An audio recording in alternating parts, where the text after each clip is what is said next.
Are you gonna make me cry right off the bat? This song means a lot to me, Sage.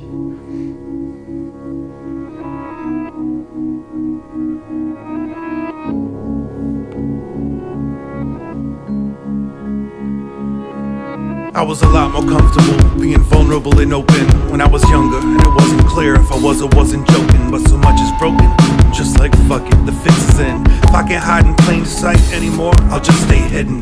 It's been a minute since I left this domicile. No need to change my outfit, I'll rock it like it's going out of style. It's out of style, ain't no one here to tell me otherwise. It gets more difficult to stay inside during the summertime, but most of the time it's just like any other time. Avoid personal interaction and human touch, shut the blinds. It's been a while since I left this bachelor pad. I need to go to the market soon cause the food is going bad. The food is bad. I found it's difficult to just cook for one with healthy recipes. Well, depending on what book they're from. If you want to eat healthy, you gotta dirty some dishes. The frozen dinner's quickly ready to serve, and it's so delicious. It's not delicious, it's disgusting, but it satiates the hunger with a quickness. And hey, at least it's something. At least it's something. At most it's nothing. Fuck's wrong with me? I don't know, I'm just adjusting. It's been a month since I left this cabin. The doctor was worried about a fever and other difficulties I've been having. She called me on Christmas, that was my gift. She was worried I might die. I said I might die. No shit. Hey, this is Redban coming to you live from Death Squad Studios for the second episode of What Brian Redban Do. That is one of our guests and one of my favorite songs from him. It's Make 'Em Purr by Sage Francis. Sage Francis is joining us here. Hey, Sage, how you doing, man? Chillin'. Thanks for having me. That song, man. That song is a perfect example of what my 2015 was. I never left the house. I pretty much just lived with my cat before it died last year. And I started sleeping all day. I started eating in bed. I delivered food to my bed and ate, and I just became a horrible person last year. And so one of the purposes of this whole entire podcast was kind of like me starting over, me getting my feet back on the ground, me losing a lot of weight, trying to for the first 3 months. But was that a part of your life also? That, I mean, it seems like your lyrics are very attached to your personal life. Is that something you went through, or is that something you go through all the time? That kind of it's become a constant. And shows where what got me out was doing the new album, which I toured all for 2014 and 2015. So I was out of the house and doing good. Now I'm back. Yeah. I'm like, all right, now we restart. But yeah, and honestly, well, I'm surprised to hear that you were kind of housebound and a bit of a shut-in, because you seem so active. You're out about and everywhere. What I did was like Vine, like I was doing Vines and social media, but that was my way of interacting with people, and it actually got me going a little bit, like up and about. Yeah, I mean, that's exactly what I did too. I mean, and that's how I actually found you. I didn't find you through your music. I found you through your Vines, and I was in love with your Vines, and we'll talk more about that, because you and me have like the most similar Vines. Torturing cats was one of my favorite things about you, and one of my favorite things to personally do. And we'll show. I want to show some of my favorite ones of your Vines and talk about that. We are also joined again, your second or third time here at Death Squad. This is the second time. Second time, Sovereign. How are you doing? I'm doing good. You are boxing now. You seem like you're happy as fuck in your life. Yeah, I'm like, my life's fucking awesome. Well, great. Maybe you can make us happy. Well, no, I've figured out that I think happiness is just an ability to feel optimistic about your future. Right. Like I think people like get really caught up in like what happiness is, but I think it's just like when you can sit back and feel like you have something to look forward to. And like I know when I've been depressed, it's because I felt like in some way like I didn't have a future, or the future just was like very dire or whatnot.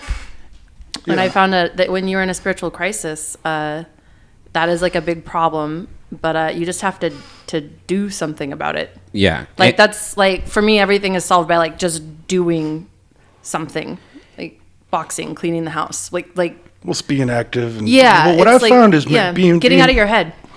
But for a lot of my life, or maybe for most of my adulthood, I accepted the fact that happiness isn't a goal, and happiness isn't something that is all that important to me. I want to be happy, but I think it was just like a sense of achievement, a sense of doing something. Yeah. But happiness was because it's so fleeting. Happiness just it comes and goes. Its value is pretty low for me. And so you look for those other things that give you purpose and make you feel like, all right, this was worth it. Everything here was worth the time and effort. Yeah. It wasn't just a night out with friends, but it was like became a bigger thing. Not to disparage social life or being with friends, because it's a beautiful thing if you have that good group to be with. But yeah, there's a lot of those things that I think elude people who spend most of their times busying themselves with trying to be happy, and that shouldn't be the goal. Yeah. I pretty much what I did is I just overworked myself, made it so I couldn't even sit to think about what was going on around me and the shit I was going through. And it was just one of those years where it was one thing after another. And then when my cat died, it was just like the last of the last, where I just pretty much snapped, and I just started really just focusing on sleep. When I didn't have to do a show, or if I didn't have to do anything, I would sleep. I mean, that the Make 'em Purr video, I love the animation on it also. It was done so perfectly, and it tells such a beautiful story that goes along with your lyrics. And this video though, when I saw this video, I mean, it really hit me hard. You know what? It did me too, because it doesn't tell the exact story of the song. It tells its own story. Right. And I'm like, and I didn't tell the animator to do that. They kind of came up with their own narration, visual narration, and they just killed it. It was like, wow, because they did show things that I was going through that I didn't even talk about in the song, and I didn't tell them about it. And I cry a lot when I watch that fucking video. It's great. I mean, now I thought it just the feeling and the art style with your music went so well together. Do you think you're going to work with this animator again, or maybe is that something that you like doing kind of like an animation? I'm lucky to have attracted a lot of different animators who want to, like, you know, do work with the music, and I'd love to work with that guy again. He's from Belgium, actually. Wow. So I didn't even meet him until I toured Europe, and then he came to the show, and I gave him money. I gave him euros. So yeah, I'd love to work with him some more. I'd like to do more animation work. I like that better than live action for my music. I don't care to rap into a camera. But all your videos are pretty powerful. You know, The Best of Times is another one, which is a very touching. I mean, I think it's 100% based on how powerful of lyrics that you write. But the videos that you make with them are really well done, and I can't get enough of your music and the videos, and you just have a really good taste that I really like. This is right here what we're watching, The Best of Times, which what is this? Is there some kind of feeling that went behind this song? I mean, did you? You know, it's crazy is I shouldn't say it's crazy because both have videos, but Make 'em Purr and Best of Times were both written in similar circumstances where the albums were. Best of Times was for the Life album. That came before Copper Gone, which is what Make 'em Purr was on. But I was finished the albums, and then a new beat came in, and I was like, I have to rush this song and get it out. And that's how Best of Times happened. I wrote it the night before we recorded it, and then it was over. And same thing with Make 'em Purr. It just was like, all right, I don't have time to get too fancy. Let's just write exactly how things are. Of course, the rhymes are there, but that kind of is like second nature at this point. And so I think that's how it just becomes more of a visceral expression of experience in the lyrics. I really like how the buildup of this song. It's really powerful. It starts off very, gentle, and then it gets. Near the end of the song, it's just like fuck yeah. I mean, well, shouts to Jan Tiersen for that. He did the Amelie soundtrack, and he's just a beautiful composer. He's from France. And we had the same booking agent, and I had put out a APB, like, if anyone has music, please send it, because I'm doing this album. And just thankfully the stars aligned and that music appeared in my email. That's so cool. Yeah. Like that soundtrack, like that, like I'm it's in like, love with that. Yeah, that music is so, like, iconic. Like it's such a classic. And I listened to that. I listened to yeah. that soundtrack probably 1,000 times. So Yeah. just see, it was a surreal. I had to really pull out all the stops. If I'm going to work with Ian Tiersen, let's Yeah, that's really go there. amazing. Yeah.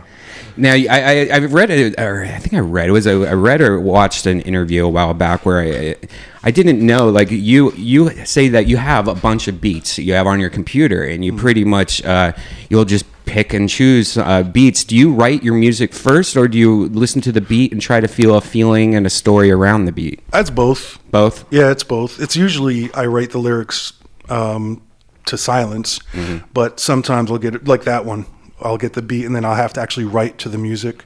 But usually I just stockpile lyrics, I stockpile songs, stockpile beats, and then I'll mix and match, see really what works with what, and then I'll develop from there. But it's not one set way of doing things. It's really do as much as possible and hope that it works at some point. So hope like it falls in the right hole. When did you start writing? Like, when did you find yourself as a writer? When I was 8 years old. Okay. I started writing poems, and actually it was a little bit before that, but actually at 8 is when I first started writing raps. Okay. So I discovered hip hop, and I just liked the braggadocious, like tough guy rap style.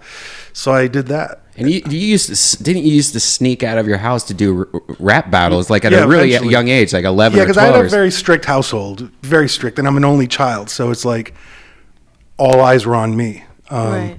And I was a good kid. I never got in trouble. I made sure to stay out of trouble. I really didn't want to give any grief to my parents, as I say in the song. But there was those instances where I had to sneak out of the house and go to Providence. I live in Rhode Island. And have a friend drive me and get in these battles, because that was the only way to really be involved in hip hop, other than writing raps in your room and recording on a tape recorder. And I had no ambitions to actually be a recording artist. I didn't know how any of that worked. So yeah, go to the battle. How was that the first time? Because my girlfriend just introduced me to rap battles. Like It's a lot she's different. really into it, and so the first time I saw one, I was like, it wasn't what I was expecting. It wasn't like out of 8 Mile. You know what I mean? It was Right. it was much more. I would say, and the rhymes were longer, and it was. well, really now they're cool. writing they're writing dissertations about each other now. Yeah. So they know who they're going to battle. Yeah. They write these dissertations. They could get a college credit for that shit. Yeah. And there's no beat, and it's it's kind of like poetry slam on steroids. Yeah. And Was that it's its own intimidating? thing. It's not like, well, I never did it like that. By the So time what was they it started, like when you? it was more like 8 Mile. How long ago did definitely- you start doing like? That was the late 80s. Okay, so Early over 90s, time and it's then- turned into like. Yeah, and then by the late 90s, what was popular was freestyle battles to beats. Okay. Yeah, here's Brian's showing one. This was a scribble. That's Slug from Atmosphere. We battled. We had fun at these events. The Scribble Jam happened once a year in Cincinnati, Ohio, and all the independent artists and even some of the signed artists, we all convened in this awful place called Cincinnati, Ohio. I'm from Columbus, I know. I get a lot of love for those folks out there, especially because of these events. But this was a beautiful thing that just doesn't happen anymore. It was so much fun. We were like, that's how we made a lot of our friends. That's how we made a lot of our contacts. And we got up on stage. We didn't know who we were going to battle. We didn't know what beat it was going to be. We just had to go. And of course, that meant a lot of the freestyles were kind of whack. So it was like, it just doesn't stand the test of time. Right. But in the moment, that's It's what made amazing, it beautiful. yeah. And really what killed those kind of ciphers and like people coming together and just kind of going off the top is smartphone technology and YouTube. And a person's whole career will be ruined in the matter of a minute. No one wants to take that chance anymore. No one wants to step into the circle and then someone steps up and like, I'm going to make a name for myself by, taking you out. It's Right. like, Right. eh, Oh, that's interesting. yeah, but so now they know who they're going to battle, Yeah. and now they put the time in to really put together a very detailed breakdown of that person's Yeah. sex life. Yeah, and- because I was watching like Queen of the Ring, and my girlfriend is like, she's like, okay, well, like, so this person like here's her deal, and then like this, and like she, like as a fan, like she knows everyone's like life story, it's like this whole soap opera that she's involved in. Yeah. How old were you when you did your first rap battle? Well, I was 12 when I first started going to the clubs. Okay. There was underage clubs, and there Yeah. also were like black market clubs, or I don't know if that's not the right term, but Is that when you were sold into sex slavery? it could have been. I mean, I was cute enough, but yeah, seemed like a lawless era. It just wasn't much oversight from the law, and even in Providence, the South Providence, it just was like whatever, done in like alleyways and shit like that, and that was a different time also. That back I mean, I'm pretty close to the same age as you. I'm 41. I think you're 39. Yeah, 39. We were just allowed to leave the house, and it wasn't like we had cell phones, and who cares if you got molested by the ice cream guy? It was just like, I'll see you, come back, at 9:00, Brian. Dinner's gonna be at 8 or something like that. But you could pretty much explore more back then. I would sneak out of the house. So. Yeah. And your life wasn't chronicled online forever. Right. I got away with a lot. I'm happy that it happened before the internet. Yeah, absolutely. No, that's interesting. Like that you're saying about like smartphone technology, like changing all that stuff. Because when I first did stand up, a bunch of my fans were like, "Are you going to record it and put it up?" And I was like, "I don't want to put my first ever set online because someone that doesn't understand the context of it might look at that and be like, that's her comedy." And it's like, no, that's like the first time. And the thing about social media is it decontextualizes like everything. Well, I have a friend who's been doing stand-up for a few years now, and she's still afraid to have anything online because she doesn't feel like her set is at that level she needs it to be to really propel her career. And I totally understand, and I think that's a smart move. And in fact, it brings me back to a time where I would say don't put out an album unless you're really on top of your game. Right. Because these kids would put out these demos that was like, even if you're really much better a couple years later, I could still look back 2 years from now and say, oh, you're actually kind of whack. Like, even though that's wrong of me, that it's just like, you fucked up. You should not have done that. You should have waited. You were looking for immediate gratification, and you fucked up your future. So for artists out there and for people who are professional minded, I'd say really, I mean, mind your business in a way where the immediate likes on Facebook are not worth what it's going to take away from what you attain in the future by garnering a fan base that a majority of them will probably be as like judgmental as I just was. I completely agree. I've only put up my first ever set ever from like 2004. My first time ever on stage. That's the only comedy you can see of mine really on there that I put up. And that's the same reason. It's like I have a joke that I thought was finished a year ago, but now it doesn't even look like the same joke. It has like one piece from the old joke, but I'm so glad I didn't have the old joke in there because I couldn't have done this new part joke that's used as a kind of the same idea of it, And another thing I think stand-up comedians have to deal with is what you're saying. There's a joke that relies on surprise, and it has to work in the moment. And then when you put it on YouTube, that's over. Yeah. So keep that off YouTube if you can. Yeah. There comes points where you can't do that. But it's similar with me. People get mad when I tell them, don't record my set. I don't want it online. You paid for a ticket to come see the show, not to record it and put it on your YouTube channel. People get really upset at me for that. I've gotten in fights over it. I've gotten in physical fights over it.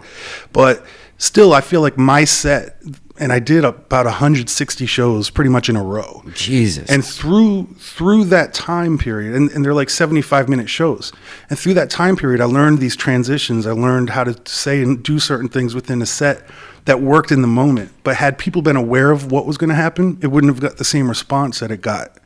So I do have to retire that set after a while because I can't keep doing the same thing. So I probably will put it online, but that's the whole thing. That's your choice. Let me decide. Let you decide, and that I 100% agree with that. 100%. I'm working on getting all my material tightened up and ready to release this year. I want to release a special or whatever, hour special or whatever, produce it myself, whatever. But so once I do that, then I am starting over with a fresh piece of paper, So then, yeah, sure. If you have those old jokes or whatever, now here's the best version of it or that you can get. which is kind of, scary in one way, because not relying on your old material that you've built up is scary, but starting over is also a whole new thing. I can't believe how much you've traveled, and you've traveled in so many cool places. Like I said, I found you on Vine originally a long time ago. That's crazy, though. And it is crazy. And what's amazing is I had no idea who you were. I just knew you as Sage Francis on Vine that had hilarious videos of cats. And then I met this girl from Toronto, and she was like, "Oh my God, you follow Sage? He's amazing." And I'm like, "Yeah, he's amazing. His cats are amazing. Yeah, I agree." And then she's like, "Wait, have you ever listened to his music?" I'm like, "Wait, what are you talking about?"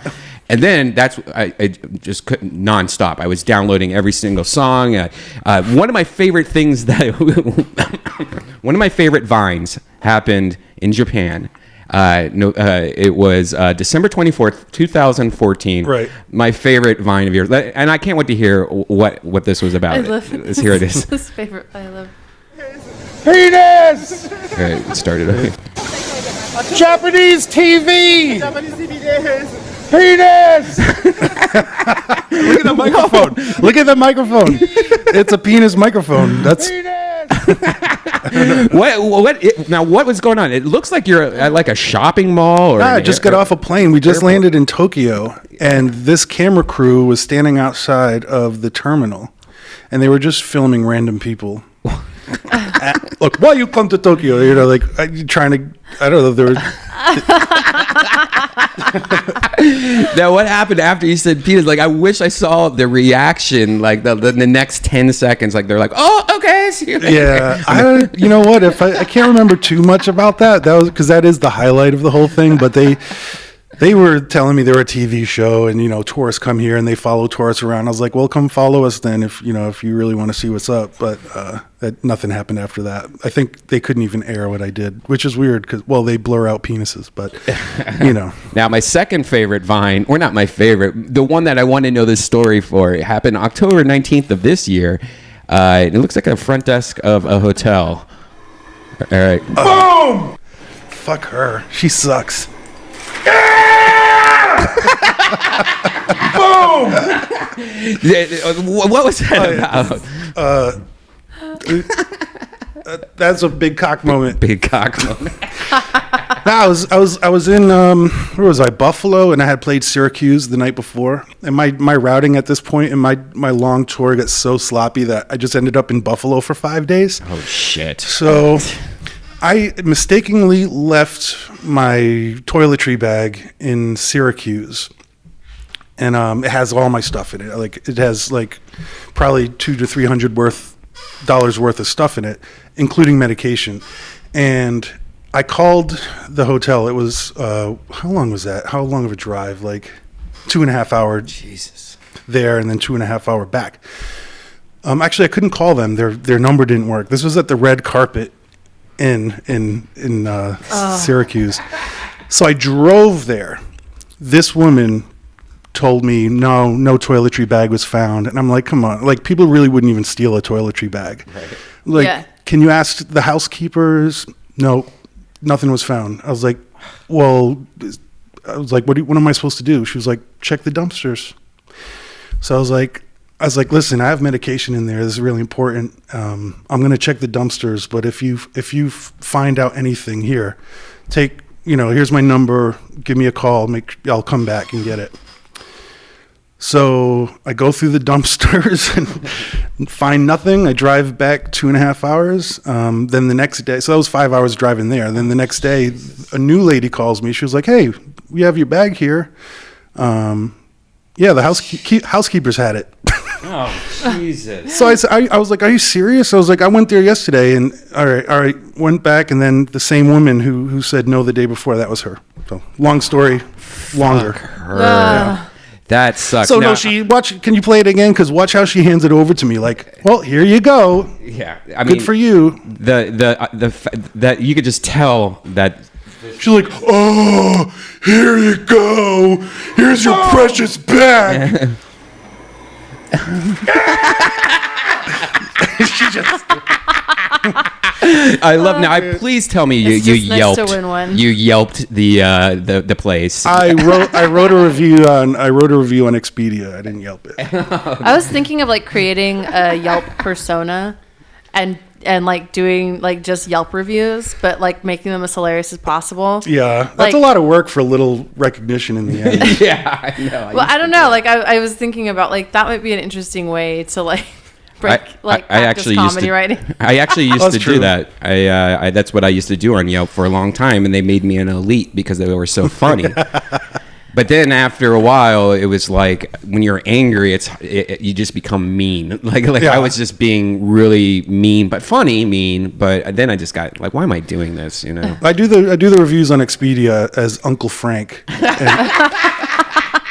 because I stay in so many bad hotels and motels. Right. I purposely because I don't care. I was like, no one's gonna fuck with me, and I've never had a problem with bed bugs. Thankfully, fingers Right, crossed right, on right. that. But Really? yeah. But when an exceptionally bad motel happens, like I have that experience where it's Yeah. so bad, you're like, holy shit, this is way worse than you would ever expect. Right. That's when I write the review. And Yeah. sometimes if they're better than usual, I'll write one too, because karma. Yeah. I have a thing with like airports because I travel a lot too. So it's like at like Denver, I think is one of my favorite airports. Like in Would you terms write a of- review for an airport? Well, no, like in terms of like things that I'm particular about, like Denver is definitely like my favorite airport in terms of like food choice and selection. Like when you're there, like because different airports, it's like can like some airports you get stuck there for 6 hours and you're like I want to kill myself, and other airports you're like I'll just go get in the lounge and then go have some baguette and Yeah. brie over at the other place, and then I'll like you could make a day of it and be like fine. Well, in Tokyo, they have the dresser drawers. Yeah. Oh, You just can get sleep inside in? and they push you in. I love Oh, Tokyo. man. I want to go back. The only reviews I usually do is on Rub Maps, which is one of my favorite websites. But one of the worst experiences I had recently, I went to a massage parlor, and you know how you put your face down when you get on there? It just smelled like buttholes when I put my face down. I was like, all right, you didn't change these fucking towels. And so I did a review there. Rub maps. Yeah, Rub I Maps. saw there was 2 in South Pasadena. Yeah, there's right. There's one in this parking lot right here. So last week I weighed myself, and I was pretty fat last week. This was January 1st, the first day of this podcast, and I made a challenge to myself in 3 months that I'm going to lose 40 pounds. In what amount of time? 3 months. Oh. And which is I have a lot to lose, it shouldn't be too hard. I also never ever work out. My only food I eat is pizza, fast food, and crap. Like I said, I lived in my bed It's for gotta like be nice to be a guy. Holy shit. why? You know what I had today? I woke up and I had a protein bar, some coffee with no milk. Yeah, and but then do you I know had how- like a spinach salad just now before I got here. Like Yeah, but do you no know how you dressing. look? Yeah. I mean, if you want to be like a guy, Right. you can easily look like Brian and myself. Yeah, exactly. Just don't eat that stuff. so it's Yeah, it's, but that's all my cultural capital. I only have value as a body, Like that's, I felt that way too. like culturally speaking, it's like men have souls, women have bodies. It's kind of Men have souls. like I it's don't hear that often. what the fuck? We don't have souls. Who's telling you this shit? I mean, I'm going into like all the sociology major stuff, like all the things that like I really started getting into in college was when we got into like critical theory.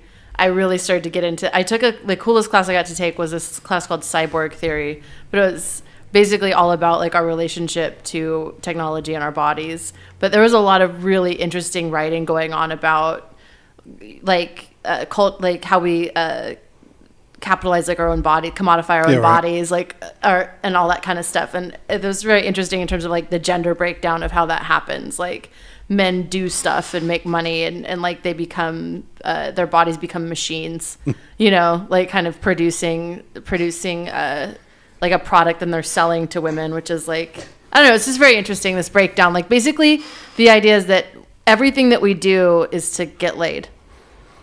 I've heard that before. I so disagree with it. Like going to college to get a degree to like make money to get. It's like about better mate selection. I like, so being able to disagree. choose, I disagree like, a with wider I array of disagree with mates. that 100% because what if you're fucking every day then you would just stop doing everything. Well, it's about it's about variety of mate selection. I've heard the theory before, and even as I remember in college, this was a direct quote from this fat mouth. I said, if I ever got to a point where I didn't want to have sex, I'd probably kill myself. But I'm there now. Like, I really don't give a fuck anymore. Like, I'm just not driven by sex. Back then, that was an actual drive. That was like, I need this, I need it, and like, it just is not a driving force anymore. And it could be like, Brian, I feel you on the weight loss and all that, like, but I'm afraid, like, because Jared from Subway lost weight and then he turned into a molester.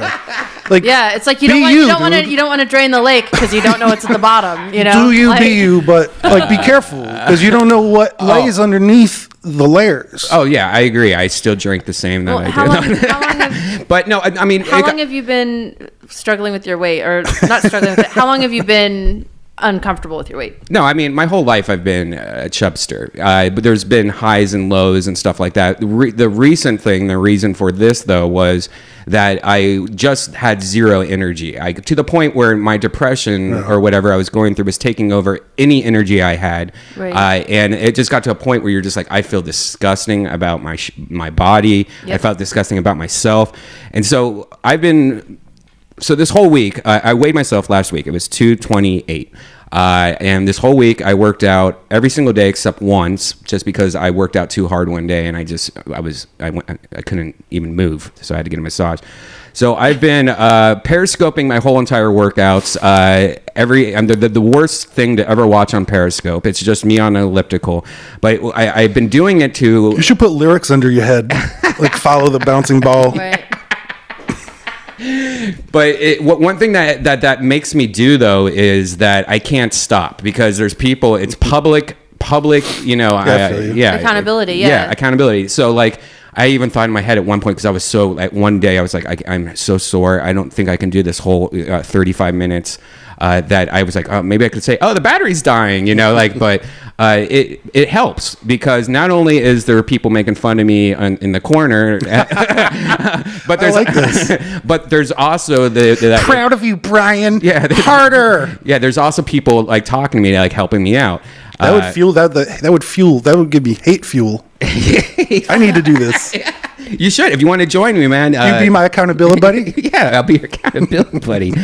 So last week, though, I used an old rickety scale to weigh myself in for 228 with full clothes on. Since then, I have bought a high-tech scale that has Wi-Fi. It's connected to the internet. Ooh. So it not only does your weight, it does the air quality, it does your fat, whatever your fat mass and stuff like that. How does it tell your fat mass? It's got crazy sensors in it. Like this is like a really high tech scale that you step on, and it even tells the weather outside. I'm like, how the fuck do you know the weather, and why are you telling me this when I'm weighing myself? I weigh myself every morning too. I weighed myself. You guys are disgusting. I weighed myself this morning. Now, the first week is when you drop, I think, in past diets, it's when you drop the most because your body's in shock. You lose more than normal. So my weigh-in today at 1:02 p.m. was 216 pounds. So I've lost almost 12 pounds in a week. That's probably too much. I think it's 5 pounds a week is healthy. Sometimes it's also just like what you ate the day before, because I on record, I am a lady. I weigh this morning I weighed 141 pounds. But I had gotten fat for a minute. For my job, I'd gotten fat. I was like 152 or something, which was like a little. It's not fat, but it was like a little much. I started boxing training, and like watching what I ate. And about 4 months later, I was down to 138. But I've had things where it's like over the holidays, like I had a big dinner and it was like, I weighed myself the next day and I was like 148 pounds. The next day I was 140 pounds. It was like, That's sodium. bad. I don't think we should. Sodium, water retention. Right. Like it was just like a bunch of like, I had like I think your loaded body, up on. I think your body goes, was it 5 to 7 pounds? It changes can change in a day. Yeah. So what I'm thinking is when I weighed in at 228. You were probably it depends how much rocks you have in your pockets. What is this, 5 to 7 pounds? What is this bullshit? You shouldn't weigh yourself every day. That's crazy. Your body needs to adjust to certain things. Like weigh like once every 3 days, maybe. Yeah. Because you don't want to be obsessed over the little changes up or down. Like you don't want to feel happy or sad with either of those changes. It's because it's a lot of that is out of your control. Yeah, not my the girlfriend long-term keeps trying to health throw away thing. my scale. I keep it in front of my refrigerator, and I've come out, and it's been like in the trash can. Like she hates it. Yeah, the scale thing's easy to obsess off. Like I said, I did this with a new scale. I didn't start doing it naked instead of having clothes on when I was here. So there's, also it was the day after New Year's where I drank a lot and I probably still had, a bucket of Jack Daniels in me. But now, starting from this week on, I think we're going to have a more accurate thing. And I'm trying not to weigh myself every day. It's very hard not to, because you're just like, I want to know if I've done good today. Yeah. But 40 pounds is a lot. It is a lot. Like sometimes it doesn't seem like a lot. And then it's like, but then for me, like I lost when I went from like 152 to like 139 or whatever. People were like, "Wow, like you look like you really toned up and got in shape." And it's like that really was only like 10 pounds. So then when I think about people that lose like 100 pounds or something, I'm like, that's it's a whole like, other beast. but like even 10 pounds is like a lot. Like that's a lot of weight to just Definitely.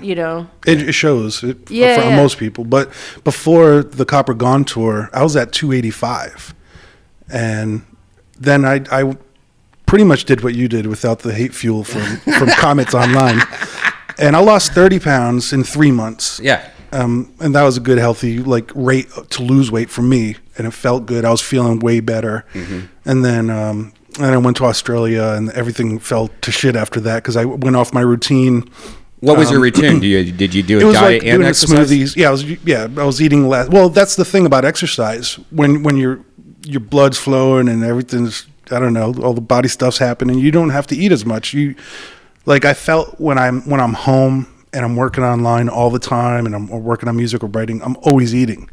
And the worst. when I go out and work out, I get away from that. And then I actually don't feel those hunger pangs as often, and I don't have to satiate them. And a smoothie will do me good. Right. And I know that in myself. So when I'm eating shit and I'm like, if you were working out, you wouldn't be eating this right now. You wouldn't even want it. But right now it tastes so good. Yeah. It's like you're just getting over those that bad part of yourself that nags at you fuck it, who cares? I think it's hard too when you're in an unconventional job where you're traveling all the time and it's like it's very hard to kind of get that but I find that when I started boxing again, it's like it introduced a discipline into my daily life that seemed to psychologically anchor me, and that was lifting me out of a lot of depression. It was just I had a place to be and something I had to do every single day that was out of my house, and it was out of my head. It was those routines are very physical, important. It's the fact that it was a physical thing that was about my body and not about thinking at all. It was in a weird way that's its own kind of meditation, where it's if you tend to be I'm a writer too, and so you tend to be so cerebral. There's so much going on in my head, and I feel most writers are like that. It's your world in your head is so elaborate and well furnished and decorated, and it's well, sometimes you want to cater to that, and when you go out and do those routines, you take yourself away from that. Yeah. So you're like, oh man, I'm really hurting my writing by not being home and eating pizza right now. Yeah. Well, I had I was working on this 7-novel series, and I was working with a writing coach because I was having a lot of trouble being disciplined about doing the writing. It was at that point where I was it's time to, I finally have breathing room in my work schedule and whatever to sit down and do this project that I'm really passionate about and I've been carrying in my head for 5 years or whatever. But I was and yet somehow I can't seem to be disciplined. I can write 50 other things, but I can't be disciplined about doing this thing that's that's homework. And so we started talking about what that was, what the thing was. And I realized that I had started writing these characters and these stories at times when my life was very chaotic. I was living in New York, I was poor, I was in a bad relationship, I didn't have a lot of power in my life, and that this interior life had been this place I would just retreat to because it was this consistent thing. And so it was that my thinking and my writing, my creative has always been that thing for me. That kind of when everything around you is chaos, it's this one consistent thing that you can kind of escape. It's escapism. or whatever. And so for me, like part of the trauma of writing it down was this idea that by putting it down on paper, I was putting an end to something. Like I was sort of like putting down like these cherished friends that had like, you know, carried me through like really chaotic periods in my life or whatever. Like that's controlling it too. Is sometimes you put it down and that's your form of control. Yeah. And yeah, I think people always talk about writing being therapeutic, and I kind of scoff at that a lot of times. Yeah, me too. It's really not. I mean, but for that moment it is. Yeah. I guess. And you know, the most important part of writing when they talk about it being therapeutic is for other people. For people who hear it and they're like, oh yeah, I relate to that. Yeah. And I never get to talk about it with anybody else. But here's this artist telling me my story that now I don't feel so alone. I felt like that with other artists too. And and I've come across a lot of fans in my travels who kind of like let me know, like, listen, man, it was really important that you said this or said that, because I can't talk to my family about these things. And I thought I was going crazy, and it just helped me a lot. And, you know, that's really important. For me, that's what makes it feel like what I do is important. I was going to say, because I mean, I think it's like start of the frustration of writing is you write something and then you put it out there, and like you don't necessarily get to be like reading over someone else's shoulder or listening next to someone else like when they're hearing it. It's like it's the feedback is far more like inconsistent. Yeah. Like, well, it's like a very like writing's a very solitary. You know, it's like as you're doing it. You know, I think what's important when writing is not to ever think too much about what kind of feedback it gets. Yeah. I mean, the feedback will come. There will be negative and there will be positive. You got to just know that will happen. But one of the more important lessons I learned through the years was really just to accept that and never take the kind words to heart too much. And same with the bad words. Yeah. Just work on your craft, you know, and push yourself as much as you can and outdo yourself each time. And all good and bad comes from that. That's what. Then you're happy. No, you're never happy. You know. I've been noticing though since I started working out that the whole happiness thing actually is a real thing. It's easier to get happy. Yeah, where after a workout your head is flooded with serotonin and happiness. When you're so depressed for so long, one of the things that when you feel that, you're like, oh shit, I forgot that feeling even existed. What am I, 12? Yeah, and so that's one good thing that's been helping me working out so much. And this Fitbit, this Fitbit tracks your steps, every step you take. It gives huge graphs of like your heart rate every day and how much you worked out. This was Tuesday's workout. This is during my workout. The highest I got is 174 That's great. BPMs. But it becomes almost a game though, where you want to do like I had MC Chris on here last week, and he's a Fitbit guy, and they tell you have to do 10,000 steps every week or every day is a good number to try to do, and just checking like, oh my god, I'm only at 4,000 steps today. I need to rank that little game of just like walking to your car, instead of like having somebody drive you to your car or whatever, you know what I mean? Like that little thing has been helping a lot. So that has been helping me the most, I think, of all of this. Do you ever have those feelings of like happiness out of the blue that you're like, whoa, what the fuck, that rush of serotonin? Or because I'm usually the same level every day, like I'm pretty much the same level. I don't know. I'm trying to think of when I get those rushes, and when I do, it's so rare that I wonder if something's wrong. Yeah. Have you ever got it checked? That's another thing. I've always thought like maybe I should get this checked. That's part of my condition that I haven't gotten anything checked unless something goes very wrong. Right, me too. And then I have to go to urgent care. Right, me too. But I haven't even been to the dentist in 15 years. Right. And the doc, I don't have a physician. I don't know. Every time I get a new doctor, I that's the last time I'll ever see him. I'm like, you've seen too much. Destroy those records. I'm going to a new doctor. Oh, that's great. What bugs me out? I hope that's in your stand-up. No, it's really not. Because when I had the wisdom tooth, I still have like 3 of them, but one of them was so bad, I had to go to emergency care, and they just pulled it out with pliers. Oh my god!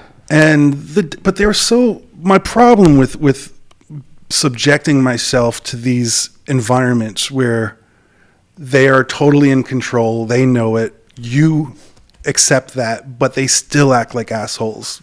In my experience, they still talk down to you, and they still act like I should know everything that they're doing, and I shouldn't ever have a question or anything. And Right. it really, really bothers me, and it pisses me off. I want to punch the fucking teeth out of this dude, but he pulls it out. He's like, "We can't do this again. You have to go get oral surgery." And I'm like, "Sure thing, man." Yeah.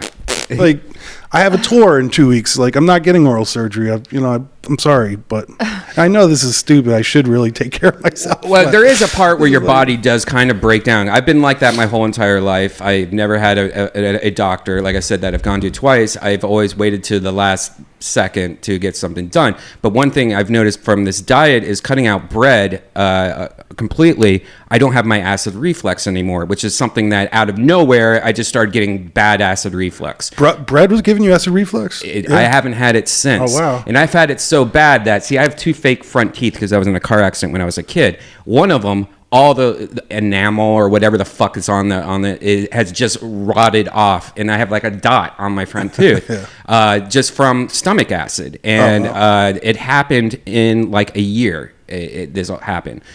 So it is something that it's like, shit, you get to a point where you're not indestructible anymore, but little things like, I just found out, I guess I shouldn't be eating bread, that now I have to go to the dentist unless I want to have a dot on my mouth the whole time. But just even doing that. Is it a gluten thing? Is that the bread part of it? Like, are you good with pasta? And It might be a gluten thing, because right now my diet is mostly just vegetables and a small protein like chicken or something like that. A little bit of fruit, little bit of like dairy, not much dairy, like more like cottage cheese or something like that. But just very small portions of things that aren't pizza and hamburgers. But man, those little things in life for me is like, bread is really a big thing. Bread is a big thing. Bread's I just amazing, love like it. fresh baked bread with like a lot of butter. Bread makes you fat. Oh, I know. It does, but I know. I don't know if I can cut it out, Brian. I've been on Help the me Atkins through diet this. since I was Be my 12. accountability buddy. I tell you one thing though, bread has been the easiest thing to cut out. I thought I was going to fucking freak out with bread, but it's actually been really, really easy to do the bread part. So how do you eat sandwiches? You just eat the thing in the middle of it. Ugh. But the thing that I've had the hardest problem with is French fries and just like normal, like I love the shittiest of foods, especially because like you just get used to like McDonald's. Like everyone shits on McDonald's, but hey man, if I'm feeling like shit from the night before, I go to McDonald's to get 2 little cheeseburgers. It's like little baby in me goes, oh, I feel good and happy. I don't even know if it's in my head or if it tastes like crap, but My friend's a model. She's like 5'9" and like 115 pounds, and like, you know, so it's like a real model, right? And we were drinking one night, and then in the morning she was like really hungover, and she's like, "Can you just like go to McDonald's and get me like 2 breakfast sandwiches?" And it was like, I went and I got him for her, and it's like I threw him at her. She was like naked on the bed. I was like, "Here, you fucking cunt!" Like, because it's like she could eat like this all the time. Like, I hate you. Like, I'm gonna go eat my my oatmeal with nothing on it. Yeah, Like- I tried the oatmeal too. I can't do the oatmeal. That's not my thing. The biggest thing that I've noticed is how much you start hating chicken immediately. Like chicken's great once a week or twice a week or something like that, but when you rely on chicken almost every day, it's just the worst. The thing diet ever. that's worked for me the most consistently is just counting calories. Yeah. And that way I just eat whatever I want, so I don't get obsessed with any particular type of food. Right. I just count everything's a calorie. And Yeah, after like, that, though, yeah. it depends. It all is how each food makes you feel, right? Yeah. Because people are like, how'd you get so big? I'm like, well, I take in more calories than I burn. You know, it's not a fucking mystery to me. Right. But when I start counting my calories, it's like, okay, I could eat 1,000 calories of shit, or it could be of good food that'll make me feel good. But like, that is me trying to figure out that portion of it and still feel like I'm not hungry. Right. I haven't been able to do that. And I honestly, you know, I haven't put in much effort into doing that, but I feel like that is the move. That's definitely, there's no mysteries. If we burn more calories than we take in, we lose weight. Yeah. Absolutely. Beyond that, make sure they're good calories. Yeah, and that's I think what's helped me so much is that I never worked out. I just slept all day.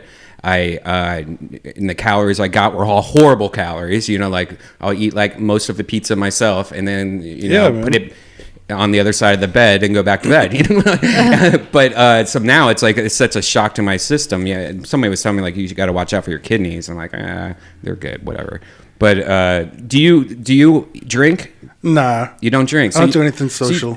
So you don't drink. You don't smoke weed. You don't. No. Have you ever been that person, or did you? No, those things make me cry. Really, they make you cry. Yeah. Well, it's true. I don't know how many times I've been at the Comedy Store drunk, and I just start crying in front of everyone. It was like you're a grown adult crying at the Comedy Store. Well, that kind of seems fitting at the Comedy Store. It's What? Sort of like the dark castle. Yeah, it is. It's darkness, complete darkness. Yeah, it's the CBGB of comedy clubs. That's interesting. That was my first time there. What, the comedy Comedy store? Store, Yeah, last night, Sage went to his first comedy club. And who did you get to see? Because It was like an all-star lineup. Yeah.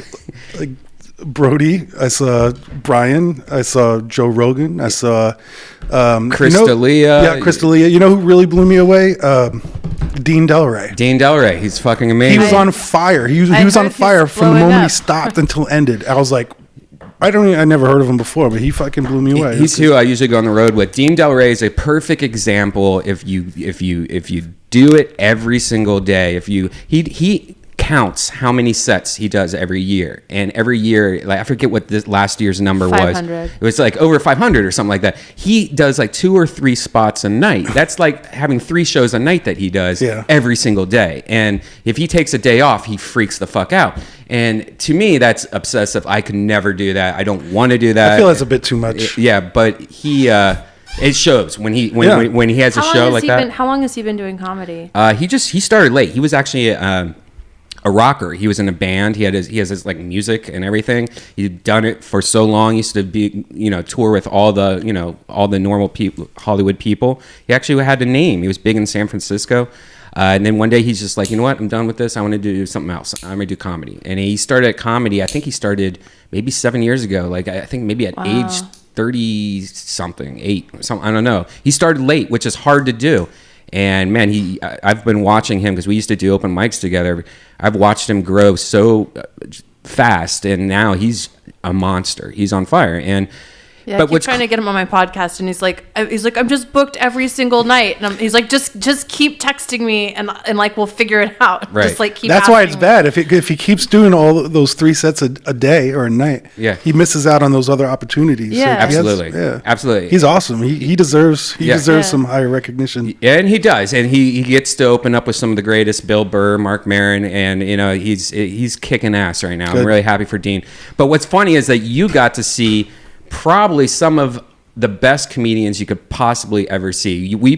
I pretty much ruined you for comedy. Yeah, it's all downhill from here. Because now, next time you go, you're going to go to a comedy club. It's going to be like a bringer show. There's going to be 3 people on stage that's been doing it for a week, and that's the problem. There's a lot of shows. I guess it would be like in music terms, like an open mic for music. But like people go to a comedy show, like this is my first comedy show, and they sit down and they see some of the worst, crappiest shit ever, and then they never come back and try comedy again. There's a lot of parallels between that and hip hop. Yeah. Because it's the same thing. You go to a hip hop show that you could really score big or see an awful show and then be like, that's never going back again. What were your thoughts of it in comparison? Because, a lot of people compare like music and comedy and stuff. I think comedy is like, I think it's it's only you and the microphone, and so it's like you have to make everyone in this room pay attention to you using your voice, and it's it's hard, it's stressful. Do you find that that you could ever do that, or do you think you could? Well, I see a lot of parallels, tons of parallels, especially with how I do my music, because after a while I decided I want to be the only person on stage, so I do my shows all by myself. I'm a one-man show traveling everywhere. That's why I can travel everywhere, because I don't have a big tour bus. I don't have a bunch of people to look after. I don't, I'm not a babysitter. I just will take care of myself. How many days of the year are you on the road?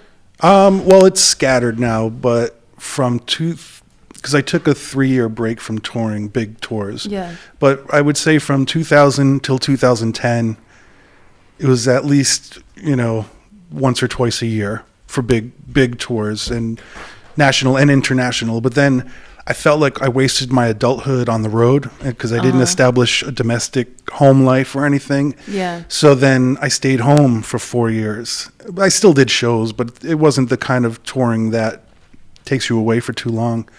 And and after those 4 years of me wasting away at my house, which is how I got my vines going after that. Yeah. So everything works out. Now I'm here. Then I said, all right, fuck it. The home life didn't work out. Time to go on the road again. So then I did, basically 160 shows. That's so yeah, crazy. from like almost every continent.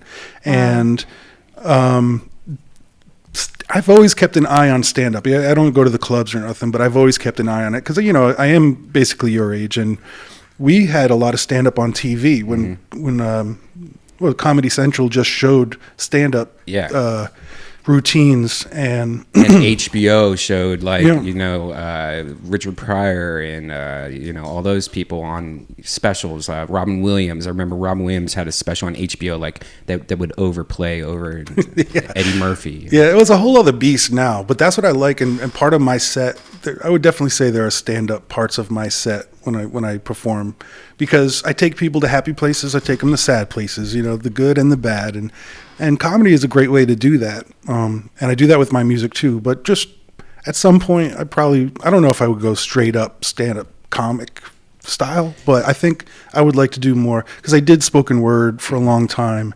There's a lot of parallels there as well. Yeah. But I don't want to just, people are like, I'm going to see poetry. Nah, you're going to see, Right. I don't know. I haven't come up with the word yet, but it's a bit of everything. And I don't want it to be poetry. I don't want it to be jokes. I don't want it to be raps, but it's going to be something. The guy we had on last week, MC Chris, I don't know if you know him or not. He mixes comedy with his music, and he also travels solo. He pretty much just opens up his laptop on stage, plugs it in, starts his beats, and then in between we'll have like jokes, and like he actually had parts where he actually did stand up comedy for like 10 minutes in between songs, and he's always constantly trying to change his shows, live shows. You have a show Friday here in Los Angeles. The Dragonfly. What when you go to one of your shows, like how is it? Because it's like it's all right. Is it? No, I mean like how is like it's a little different than seeing like a live band or something like that. Like I don't. It's definitely got a one man show quality about it. But this show is a different thing than because I don't know the openers. Mm-hmm. But I guess that's what it's been like for the past year for me. But when I do my regular tours, I usually have a pre-packaged tour where I have other openers I know who are opening up because I can rely on them and I know the material they're going to do, and I'm not going to be offended or have my audience offended or bored. Right. So, but these are just kind of throw caution to the wind and hope that everything is great. But LA has such a wealth of good MCs. It's not the same in I don't know, Bumblefuck, Ohio, right. Cincinnati, Ohio. So actually, they do have a lot of great MCs there, but I don't know how it goes down. I get up there with my laptop, I feel them out. I see what kind of energy is appropriate for me to project onto them. Can't be too over the top, but I can't underwhelm. I want to get in that groove, and then by the end of the show, bring it all great. up. Yeah, it's fun. Have you ever been to a one of these kind of shows before? Because you're a poet. You're constantly... when I was in college, for sure, because I got my MFA in poetry, so there were a lot of us that were not a lot of us. There were a couple of us that were sort of, doing spoken word type stuff, not formal poetry. You know what I mean? There were a couple of us that were sort of that program tended to be older. I think the average age in the program at that time was 35, and we were 20. 21 in this graduate program, and we were the ones going to little slams and things like that. So we were into poetry, and we had that basic knowledge of form, how the form should go and all that stuff, but we were very interested in what people were starting to do with it in terms of making it more commercially viable. Yeah. And now to me it's ironic that our professors would give us shit or be okay, when when honestly if you look at the economics of the arts, we were onto something, which is this is all well and good, but there's got to be a way for art to meet commerce, because specifically in poetry, no one's making money by selling poetry except for you know, when like rappers or rock stars like decide to come out with like a volume of poems or something, like then it's gonna sell. But like on the whole, you know, like we were going like, okay, but how do we make this like accessible to like other people? So I went to stuff, it was like much smaller scale. Well, that's what I would say. Like, slam poetry in general was the way to make poetry accessible to regular Joe Schmo at the bar. That was the attempt, not to make it commercial and or commercially viable, even though people will always find a way. You don't really have to like focus too much on that. But that's when I first got into it. It was fairly new, almost brand new. It was late 90s, and because there wasn't a lot of hip hop happening, and I went to Dean College in Franklin, Massachusetts. It was such a dead town, and they had an open mic for poetry, so I would go there and read my raps. That's what I did. It was like, okay, but that's how I got introduced. And then I found out about contests. I could win $20. Fuck, I'm in. You know, right. And then that was my introduction. There really wasn't much or any hip hop happening within poetry slams and stuff, but over time, what was beautiful about it, really back then, was all the different types of voices, because people were really there just to share their story and different styles. And then when I saw it got, when slam got more and more popular, and people realized there were patterns they could follow for bigger scores to like appeal to the regular listener. Well, of course, comedy always helped. They were like comics posing as poets in slam poetry. That was the thing. They still do that, and that's fine. That's its own thing. But it was like, okay, so you have figured out the tricks on how to get the biggest scores. So now these are the only kinds of poems I'm seeing. Either that or it's trauma porn. People will talk about a traumatic experience and be like, if you give me a low score, you're an asshole now. And I saw people really focusing only on that shit, or it was the hip hop style. It's like, God, I keep hearing the same fucking thing over and over. I left. I could never even go back, and now I'm starting to like dip my toes back in again, because I was like, all right, let's see how things have shaken up at this point. But that's like when my girlfriend was introducing me to like the rap battle stuff, and then she's really into like a lot of spoken word poets and stuff like that, and it's been kind of serendipitous. It's because I'm like, oh, this is something that used to really be meaningful to me, and I was kind of scared off of it for a lot of the same reasons that you're talking about. Like I was kind of like, it's like I felt like I didn't have a big enough personality for it. You know, there's the theater. Yeah, like but I felt that way. I was like, I guess I'm not like, I don't have like a thing. Like I'm not enough of a brand or a presence or an ideology. But now, like, sitting and watching it, it's like, I'm, like, starting to get, like, oh, like, maybe I would like to, maybe, like, I'd like to do, like, an open mic that's not comedy. Like, I'd like to maybe read some of my poems. And there's a friend here, Derek Brown, he does poetry. He has a press, Write Bloody Poetry. And he publishes a lot of poetry and has this principle, like, taking the authors on tour and doing, like, readings and, like, making them, like, kind of rock and roll and vibrant. Like, that's his whole thing. And he just moved to LA, and he was like, do you want to start a book club? And I was like, let's start like a poetry thing. Like, let's start a reading. Like, let's get at someone's backyard and start pulling in our friends that are comics and musicians and have them come read their poetry and like do it really. I might just be getting nostalgic at this age, though. And I don't know how old you are. Oh, you already told me, didn't you? I don't remember. But the stuff we did when we were younger, and then we move away from, and then we're like, maybe it wasn't so bad. Let's go back and try that again. I feel like that's where I'm at right now. But also, I think poetry, slam poetry, battle rap, stuff like that is for the youth. Like, and part of me thinks that now, or is like, or not for the youth, but it's a part. It's only a part. It can never be the whole. It has to always be the part. Yeah. And you grow from that, and you get into other things from that. Maybe you can return to it, but if there's people who dedicate their whole life to this one little part, and they really do themselves wrong, I think, by not branching out and realizing this is just me playing a game of 21, and this is not the full basketball game. Right. Yeah, absolutely. Have you ever heard of the comedy?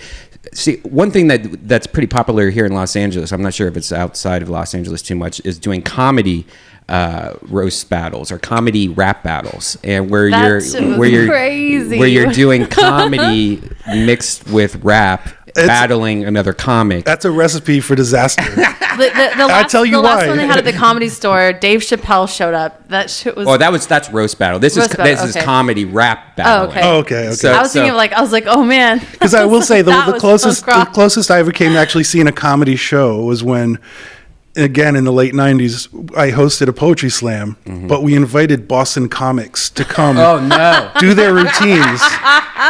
And we judged them, and I was one of the judges too. So we and this one guy, he was just so bad, and we were like, we're gonna be honest, shit was not good. I gave it a 1.5 or some shit out of 10, but it was still supposed to be in good fun. Right. But comics, slam poets and comics are probably on par as far as how insecure they are, really. Right. You know. Right. And this guy, he had a fucking mental breakdown in front of everybody. It was so bad, but it's one of my strongest memories. I'm like, okay, never, ever, ever mix comedy with slam or judging and shit. It's a bad mix. Yeah, it's see, I could never do that kind of stuff. It's not my cup of tea, but I can watch it. It's entertaining. I gotta check that. One of your older songs that I really like was "Makeshift Patriot," which was about 9/11 Yeah. and stuff like that. And it's a very interesting song. When you wrote this, was this something that you did, right after 9/11, or was this something that you reflected about later, or because it's the lyrics and just the song is really good, and it seems pretty popular with the conspiracy theorists too. Yeah, it shouldn't be. It shouldn't be though, but because "Makeshift Patriot" was written right after 9/11. It wasn't just about a 9/11, but it was about the way people reacted to 9/11. It was about the fear that was being drummed up by the government and by media, and how susceptible people were to looking to blame people, brown people, or whoever they could. And this was really scary, that sense of fear, because I was scared too. Everyone was scared after 9/11. In fact, I was supposed to be in New York for a show, and we obviously had to cancel that. But I thought it was really important to lay down what I was hearing and what I was feeling, because I knew that after a matter of time, it would all wash away. And then we would only remember certain iconic things. But what was important after 9/11 was the nuance and how quickly people changed. If you didn't have an American flag on your car, you were suspect. Right. That was real. Right. And so I released this song on 10/11. This came out 1 month after 9/11. I went down. I took some field audio of the rescue workers. I took in the sights. I stayed up for 3 days straight. I watched the news, and couldn't take our eyes off the news. That was our lifeline. Yeah. But the quotes that I was getting, that song, "Makeshift Patriot," a lot of it is actual quotes from the media. Let's take a listen, a quick listen. Patriot, the flag shop is out of stock. I hang myself at half-mast. How's my hair look? Makeshift Patriot, the flag shop is out of stock. I hang myself at half-mast. Run that tape back. Makeshift Patriot. Unofficial video, by the way. Yeah, you can tell this is unofficial by the sweeps. It's the makeshift, the Patriot, the flag shop is out of stock. I hang myself while the stock markets crash. The city is covered in inches of muck. I see some other pictures of victims are up. Grieving mothers are thinking their children are stuck. Leaping lovers are making decisions to jump while holding hands to escape the brutal heat, sometimes in groups of 3. The fallout goes far beyond the toxic clouds where people look like debris. But all they saw after all was said, beyond the talking heads, was the bloody dust with legs looking like the Walking Dead calling for meds. But all the hospitals are overwhelmed. Volunteers need to go the hell home. Moments of silence for firefighters were interrupted by cell phones. Who's gonna make that call to increase an unknown death toll? It's the one we rally behind. He's got a megaphone promising to make heads roll. We cheer him on, but asbestos is affecting our breath control. The less we know, the more they fabricate, the easier it is to sell souls. Man, that's so great. What is now when you listen to your older stuff? Is it like a comic? When they listen to their older stuff, it's cringe worthy. It's when you listen to your old stuff, is that the same, or do you still no? I still love that song, or is Some of it. I was like we mentioned earlier, I was very careful not to put out anything until I was very proud of my style, and I felt like I had honed my craft well enough. You never know, really. Right. I mean, that was a risk I took. But most of my old material, I'm proud of it. I'm very proud of it, and I still perform a lot of it. Have you tweaked it? Now, when you do it live, it seems like you would, listen to it so many times. You're like, you know what? I wish this part was not there. I wish this part had a drum, and you just tweak it. So, like, the version now that you see live will be a completely different song. That's why it's strange actually listening to that, because I don't perform it like that anymore. Oh, really? Yeah. But a lot of the lyrics are still the same, but it's just the delivery styles and everything changes up. I mean, you can't perform something 10,000 times and then not make your tweaks. It's like all my music kind of changes and morphs over time. And I like doing weird mashups of just taking in different music and using that. But yeah, for songs like that, those... And I'm lucky. This is why I'm lucky I'm a musician and not a stand-up comic, because if I was a stand-up comic, I can't go back to my routine from 15 years ago. Yeah, exactly. Imagine if you had to do but it. But the fans are like, this is our moment. We all come in together, and they know the words, so that makes the show all the more better. But I have to be careful not to just do old material, because when you do new material after you've already won your fan base, they're like, where's the old good stuff? Yeah. But it seems like you kind of be like, if you see let's say, all right, let's just make an example. Guns N' Roses is getting back together. If you saw Guns N' Roses, come back from this long, time off, and they played all new songs, and except one song that was familiar, you'd be pissed off. Yeah. You'd probably be like, they suck, dude. Like, fuck them. But it seems like you have a kind of style that's, because it's so important. It's more important about the lyrics and the writing that I would think that you would welcome new songs as if it's like a new podcast, or it's like a new, like you just got a new book. I think I do have a fan base like that. I think they're more open to that. I'm not, because Guns N' Roses was more of a communal experience. Yeah. You're experiencing the same thing millions and millions and millions of other people are. So we all know the same song. We all know what to expect. Right. So it's a different kind of thing. But still, Guns N' Roses, if you've seen recent performances, maybe you don't. If you're a fan, you don't want them to play the old stuff, because they're pretty bad. They're not. Oh, I don't know. I just saw "Sweet Child of Mine" was like the most worst fucking like sound, like yeah. I just wonder. Here, my big thing about it is that Axl Rose, they got back together a few years after they split, and and it was that one where he's really fat and he's on stage and he couldn't sing, and that was like just a few years. Yeah, he's like, welcome to the jungle.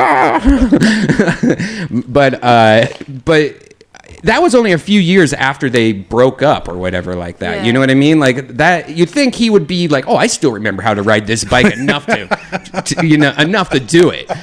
Where now this is 20 years later, and we're supposed to think that it's gonna be 20 times worse. No, maybe Coachella knows that. I mean, you're going there to see a train wreck, right? Everyone's on acid.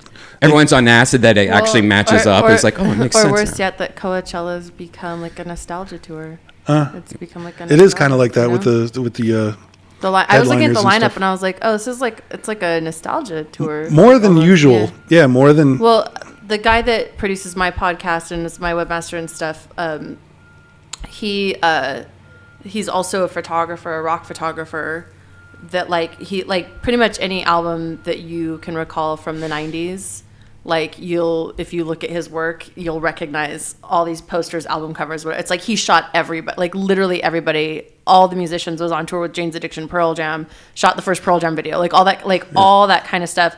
And he's been talking about, he's like, this year, 2016 marks the 25th anniversary since Nevermind, all this stuff. And he's like, so watch, by the end of this year, you're going to hate the 90s. He's like, because it's like a big anniversary year for all of that stuff. Mm-hmm. And when I saw the Coachella lineup, I was like, oh, it's starting. Mm-hmm. It begins. Yep. Sort of.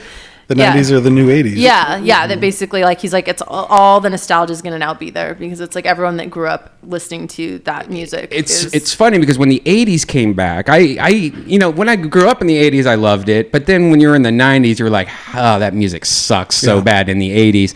But then when the 80s came back recently, I was like, oh, you know what? I like it now. Like I get it way more now that, like fucking Hall & Oates is one of my favorite things in the world, Oh yeah. But the 90s, it doesn't seem like it's been long enough for me to go, oh yeah, Soul Asylum. Yeah, God, I love this song.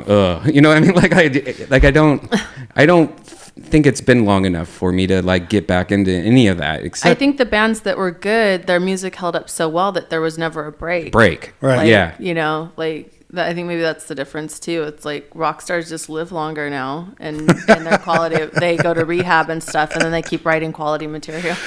They're all doing Pilates. Yeah. Like Courtney Love does Pilates. Yuck. I grew up I just think it's hilarious. Yeah, it's crazy. I grew up listening to a lot of old school rap. Like I grew up with NWA, but one of my favorites was Paris, and just because of his message was actually like, it was one of the first times where I'm like, wait a second, he's not just talking about fucking cops and shooting bitches and their pussies.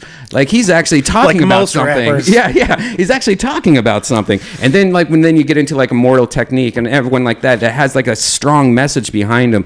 Is that what you grew up with, or Immortal Technique is some of his songs. Like I can't hit the one that's about the guy that rapes his mom and. Yeah, that seems to be the one most people mention when you bring him up. And it's like I happened. can't even listen to that. It's like it's good, but it's like it's so like I can't. Now, like I can't. We all grew with the rappers I came up with in the 90s, and it was kind of like the indie hip hop movement. That's like the boom in the late 90s. We grew up on all the classics. I mean, and we all listened to the same stuff. But what's crazy, because there just was so few artists out there, like compared to today. Now there's billions, but back then there was like, we all knew Pete Rock and CL Smooth. We all, obviously we knew West Coast and East Coast. We knew, the Chicago, like Common was coming out of Chicago, so everyone knew Common. But there came a point with the indie rap explosion where we stopped keeping track of every rapper that came out. Yeah. And for the better and worse. Who is your big, like? Man, my first concert, and I always tell the story, but it was Run DMC, Public Enemy, DJ Jazzy Jeff and the Fresh Prince, EPMD, and like LL Cool J made a guest appearance. What the fuck? Yeah. So I was 12 years old, but my mom brought me, and I dragged a friend with me because it was the weird kid that listened to rap in a town where no one gave a shit about it. It was like we were heavy metal and rock. That was our town.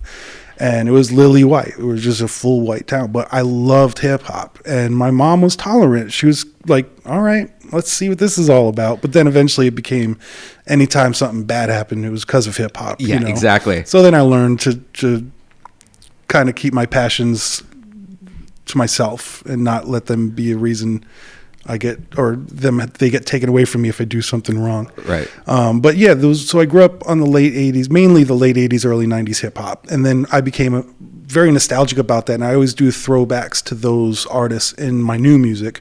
And at first, my fan base were on the ball. They knew all the references. They were like, oh, hell yeah, I know that. I know what you're talking about. And now... You're getting deep. And now it's just like... like right. The new fans, like they still love the music, but it's a different thing now where they're not really catching the references. And they're like, man, you're the only good hip hop. And you're like, you and this guy. Like, but like we're derivative. Like we're because of... the other, like De La Soul, we're even the NWA and all the way to the good and the bad and everything that came up. We learned from all of it. And hip hop has always been a lot of things. I don't care what the media told you.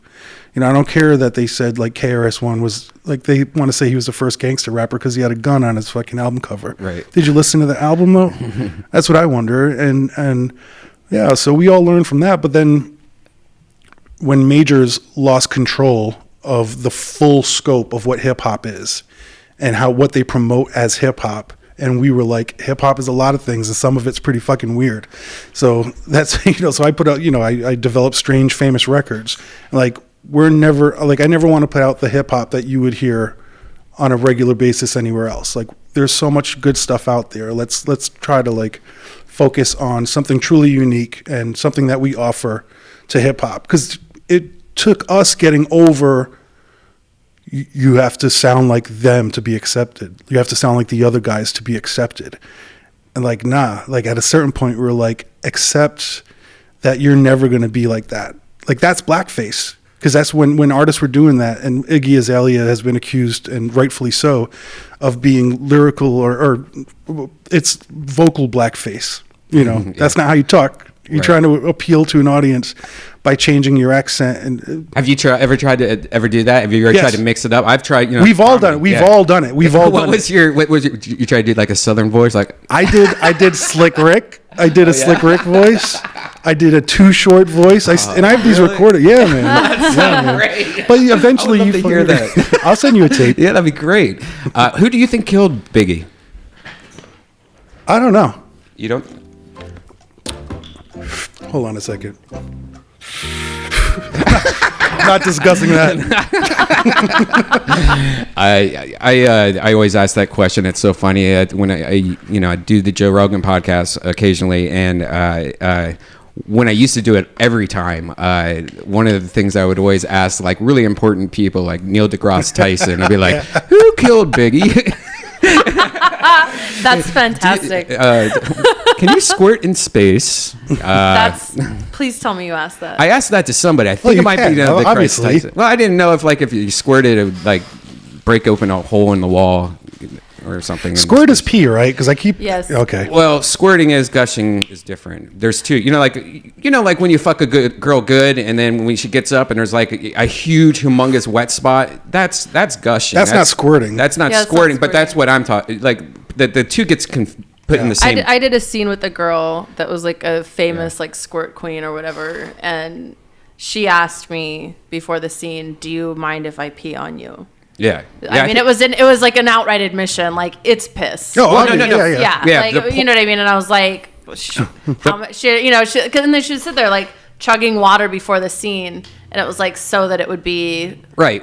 See, that's completely different though. That the difference between porn squirting is not what I ever talk about. Like that's the dumbest shit in the whole entire world. What I'm talking about is some girls, if you hit them right and you have sex with them right, a floodgate opens up and they just start gushing out. Yeah, but it's usually. And I've tasted it. It's not pee. Is it yogurt? You smell it. It's not pee. No, it's just. Well, for me, like squirting's it's bad. It's like because when that happens, when the floodgates open.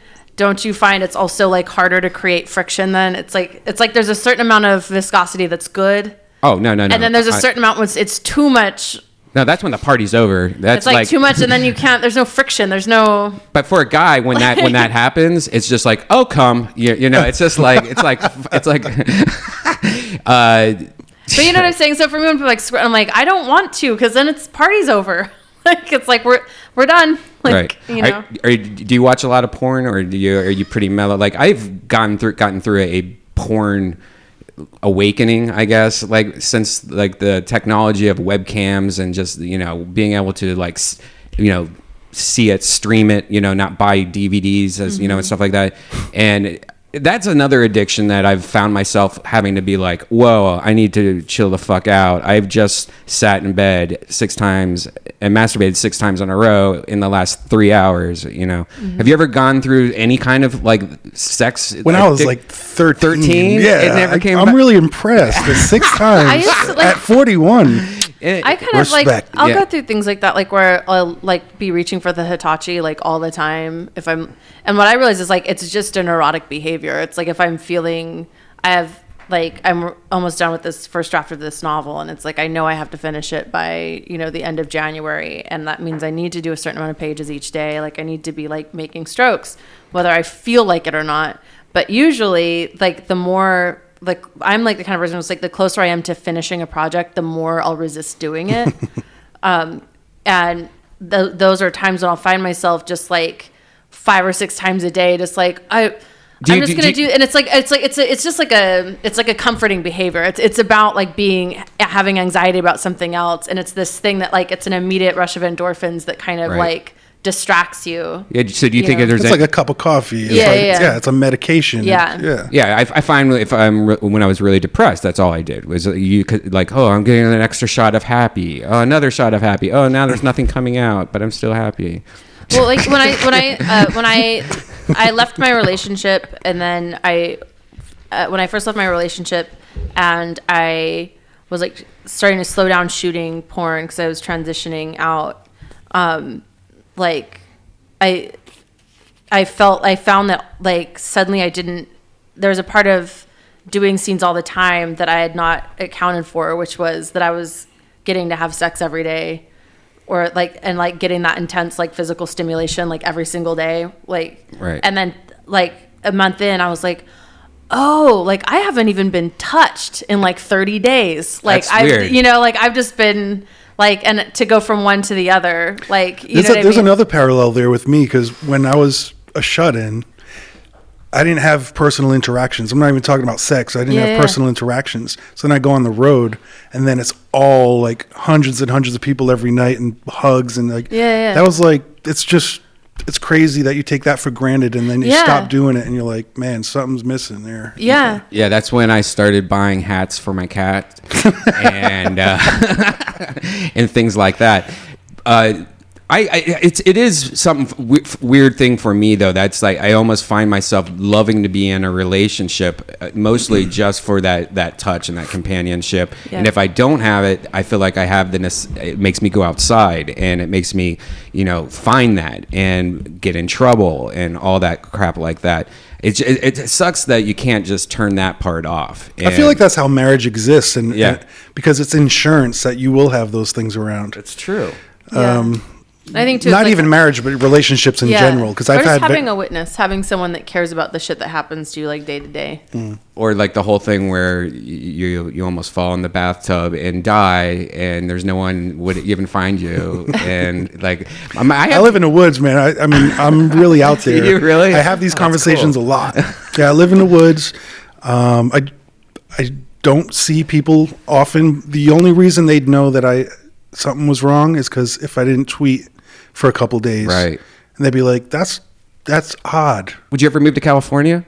I lived here shortly, like for a short What part? period of What time. part did you live in? Venice. Oh, cool. Well, Venice is a completely different world. Like a lot of people love Venice. I wouldn't say I lived here, but I stayed for a few months, and it was California.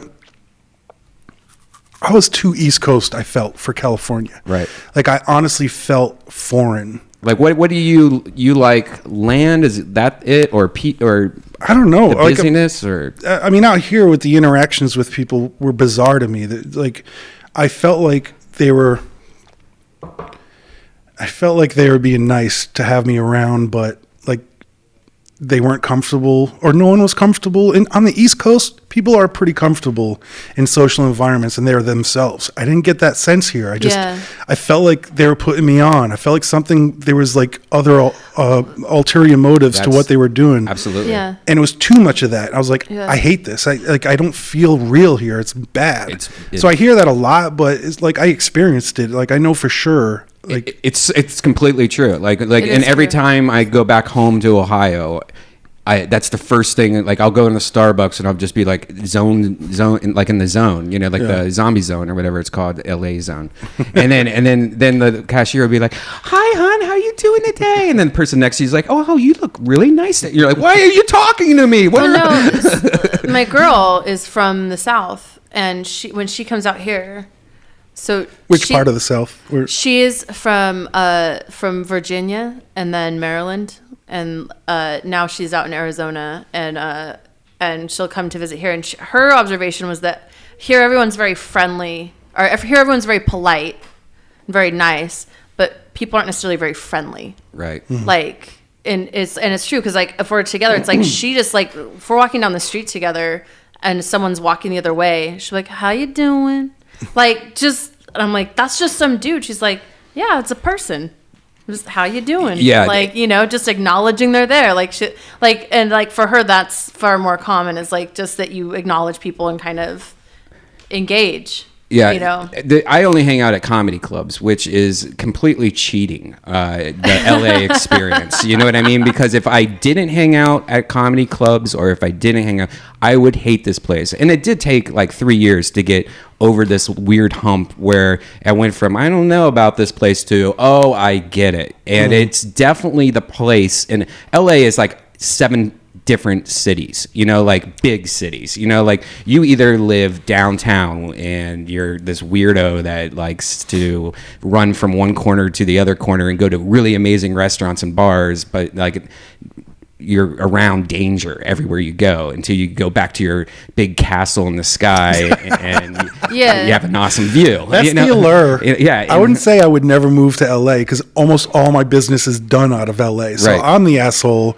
who has to take a 6-hour flight just to coordinate things with Right. the label or with the booking agency and like get to do fun things. I don't do this stuff back home. Yeah. I don't go to the comedy club. I came to California to go to the comedy club. So It is interesting though that you don't get like that, like you especially since you live in the woods and stuff like that. It would be really interesting. Like I moved to Burbank because it was when I first moved out here, I made a mistake and moved out into the mountains and Calabasas, and it was super expensive, and it was kind of like being in the woods. No one was around you except like Jessica Simpson and Britney Spears, and you're like, what the fuck, get away from me. Yeah. But then I moved to Burbank, and because I went to the Burbank airport once, and it was like, this is the nicest airport in the world. And then you drive down the street, and you're like, these houses look like my grandma's houses. And then you're like, wow, Walt Disney Animation Studios here. And like, then I moved there, and it's just the closest you can get to like a suburb, and it's peaceful. There's nature, there's parrots, wild parrots in my backyard.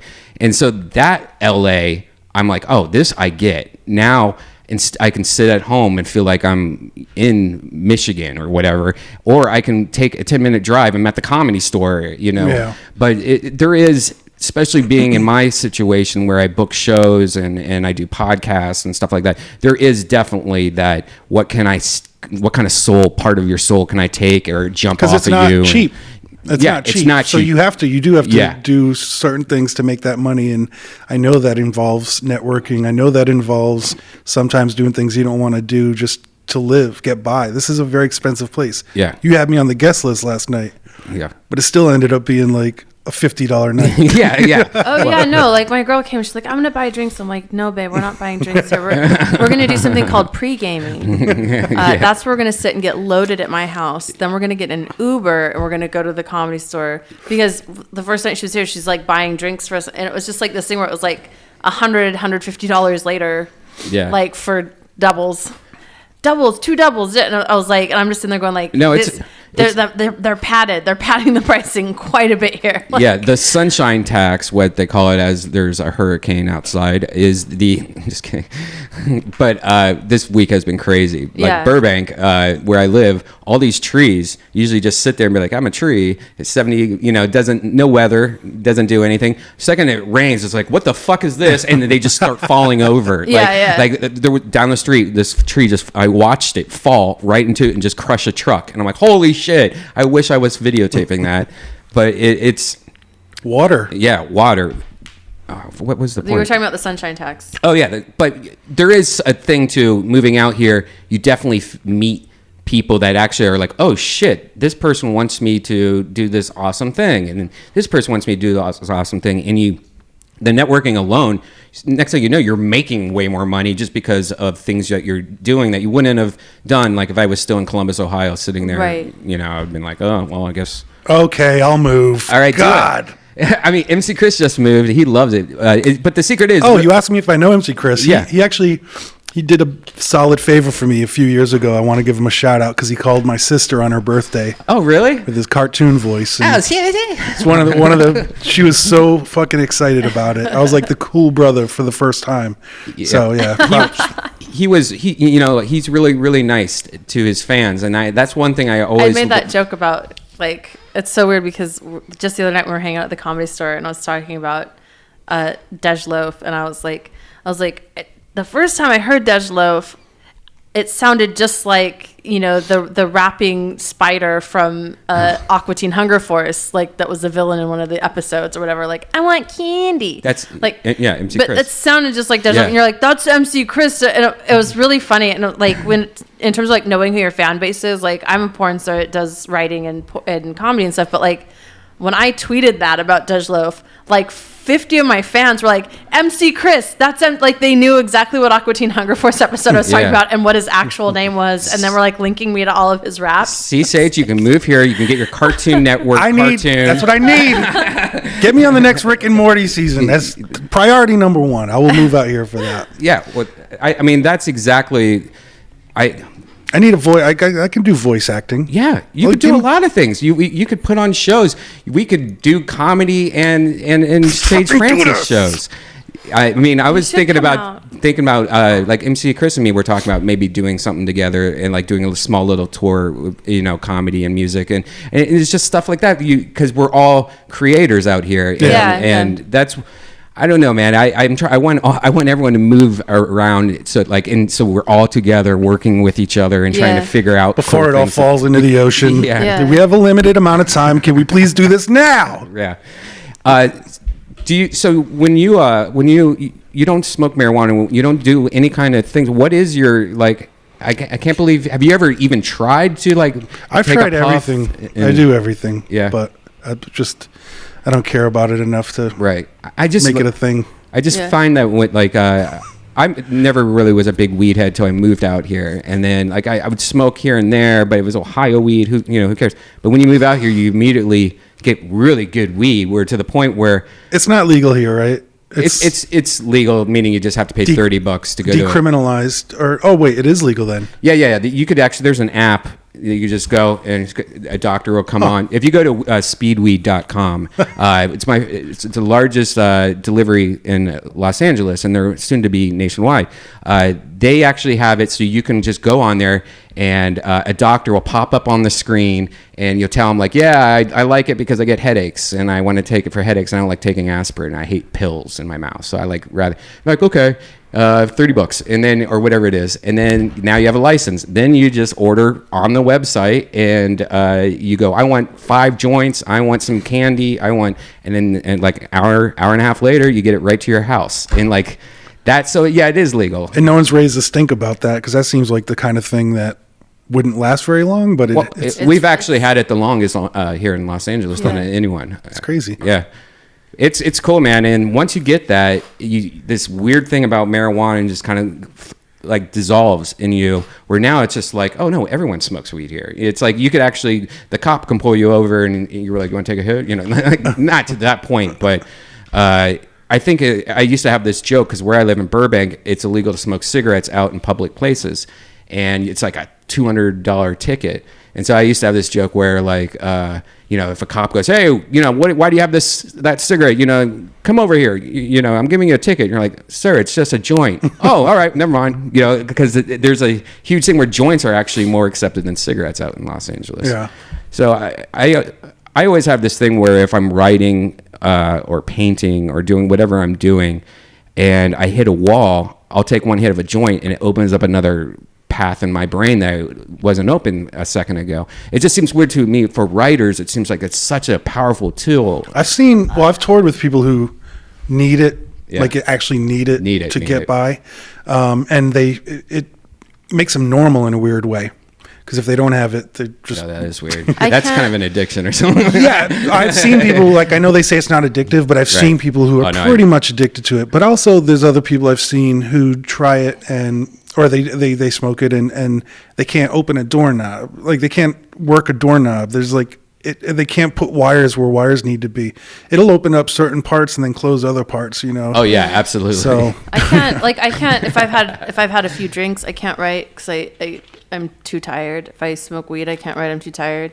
I can maybe write on like Adderall or something like that, but it's just the same thing in a different direction. It's like it can be helpful in writing like to a point, and then it's like it's like I'm concentrating too hard, and it's like I can't. It's like, so for me, like writing is like I can't do anything. Do you think Adderall? Do you think Adderall is a girl drug? Because every girl I know likes Adderall. They do Adderall. The only person I've ever known who's done it was a girl, but that's my one experience with it. I don't know any guys that ever go, hey man, you want some Adderall? Or, unless they. Well, I mean, I think that the allure of Adderall, just like the allure of cocaine and stuff like that for girls, is obviously it's an appetite suppressant. That's the first thing they're going to tell you, is that like they don't want to eat on it. So in a culture where there's a big premium on being thin, like that's always going to be. Got any of that Adderall? Yeah, you got some of that Adderall. Right. Yeah. It's like, but that's the thing, is it's like, so in that sense, yeah, I see it a lot with like gay guys too, and it has to do with like the whole idea of like the circuit, like dancing. It's like people go out and like just dance all night long, and it's like this thing where it's like just like 12-hour marathon, like sex marathon fucking sessions on speed, you know, like basically like Bad Sex on Speed. I think that's the name of a Jerry Stahl novel, but it's like but that's pretty much kind of like it's like it's something that's like really popular in like dance clubs, just any place where the energy is like very like like fast, and it's also you can drink more, you know. So and like a lot of people that do cocaine because it's like you can drink and feel good but not be down. But I also think it does affect people's systems differently because for a lot of guys I know alcohol is a stimulant, like it gives them more energy. But for me and most of the girls I know, if we drink, it makes us sleepy. Yeah, like, it actually, I don't get tired on alcohol. Yeah. But also alcohol, like a lot of people talk about, like, you know, like when they're on alcohol, they get whiskey dick or whatever like that. I actually have the exact opposite on alcohol. Alcohol, I could like fuck and never come. Like I would be like 5 hours later, I'm like, well, I'm just going to go to bed now. I can't that poor girl. Where like something like, yeah, I know. Some girls like it though. Some girls are like, oh, I'm down for this. Oh my God. But, you know, but then like things like if I do coke, that I can't feel anything, so my dick's like, I'm going to bed. You're not doing anything. Yeah. Where it's weird how then I know guys that on coke they're like, no, that's what makes me fuck all night. Like I could fuck all night. Yeah. So yeah, it's just drugs interacting with your body. It's completely weird. Why are we talking about that? I don't know. I'm looking at your Instagram. I can't even show it, I don't think. You get away with a lot on your Instagram. Careful with that. I just deleted it so that they don't delete my account. Right? The video I just put up, I deleted because like I don't want them to delete my account. But so sometimes I'll put naughty things up, but I'll take it down after like an hour. So it's like if you're there in the feed, you saw my titty, but you know, Instagram's not going to pull it for terms and conditions. But I have it on my phone, that same video. You're actually showing you show a lot of your boxing that you do also. Yeah. What made you get into that, by the way? I just, I had a friend that I call her the eccentric millionaire. Like you always have that one friend that's the eccentric millionaire. And she was like my, she was that character in my life. Like, babe, I'm going to take you on a helicopter ride to Catalina for your birthday. We're going to blow $5,000. You want that Dom Perignon? Let's watch that guy crawl up the wall. I'm like, okay. Wow. But you know, everyone has that character that comes in and it's like, they're in and out of your life like every few months and they're kind of like, right. So she was like, I have this boxing coach. It's like crazy expensive, but I'll pay for it. He's like the best in the world. I'll pay for it if you just go with me because I want like a buddy. And so we started going together and she quit after like a month. And I was like this like poor stepchild. And I was like, I really like coming, but like there's no way I can pay like Gwyneth Paltrow's rate. I'm sorry, you know, like because this is like someone that's training people that are like, you know, you could always just get in a domestic violence relationship, just find, you know, right. But so we ended up like working on a deal, like where he's like, we ended up working out a deal and he was like, you have a lot of potential. I really like, don't want to see you stop fighting. So we worked out a deal where I could kind of like come in and like piggyback on sort of other people's sessions and kind of like found a way, and like having me do stuff on my own. But, I just, and then that fell away because it just got too hard because I moved to Highland Park and he was in the Valley. And then around my birthday, when I decided I didn't want to be a fat fuck anymore, I called him and I said, I'm ready to go hardcore. And so then I started going like 2 hours a day, 5 days a week. Have you ever thought of jiu-jitsu or, you know, boxing? I like boxing because it's a classic sport and it's like it appeals to sort of the technician in me. Like I'm a Virgo. I'm very oriented in that direction, you know, like I like compasses and maps and diagrams. They're very soothing to me. But you also like your brain. You don't want to compete though. You don't want to get brain damage because that's a classic. I thought I did it first, but I think it was more just I wanted to have some kind of a goal, like something just to get me motivated. But I like it just because it's a classic sport. Everything is about what you're doing with your body, and there's a math to it, like your angles and anticipating the other person's move and having something ready to go. And it's but that's what's so beautiful about the ground game. I mean, we're talking about like, you know, MMA type stuff. That's those. Yeah. I was a trainer in my past life. Like really? Yeah.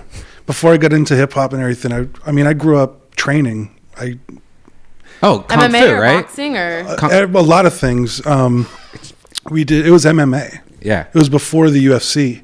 And then I remember when the UFC came out, I was like, this is it. This is what I'm going to do. Yeah. I didn't, and then I went to college and then Forgot about it.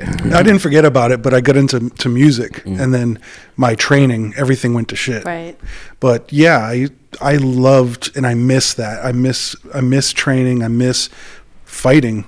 Do you watch the UFC? Are you a big UFC Yeah, guy? I'm not. I don't watch every fight. I'm not really like super into it, Right. but I definitely watch the big matches and try to stay up. I don't like do pay-per-view stuff, but I catch reruns. Yeah, I remember when UFC first came out, I was just going in college or something like that, and it used to be so much better. I mean, Yeah, well, I've had arguments with people about this because we're like, remember when they had to fight every person? Yeah. It's like in one night. Right. Well, the fun part, which now I totally understand, but Yeah. I mean, I was just kidding. It's not better. It's just different. Back then, It was gully. That's what it was. Back in the day, it was gully. It was like, this is not legal. There's no way. No, it's like Faces of Death. It was just like, this person's going to die because he's this small and he knows karate, and this guy is like.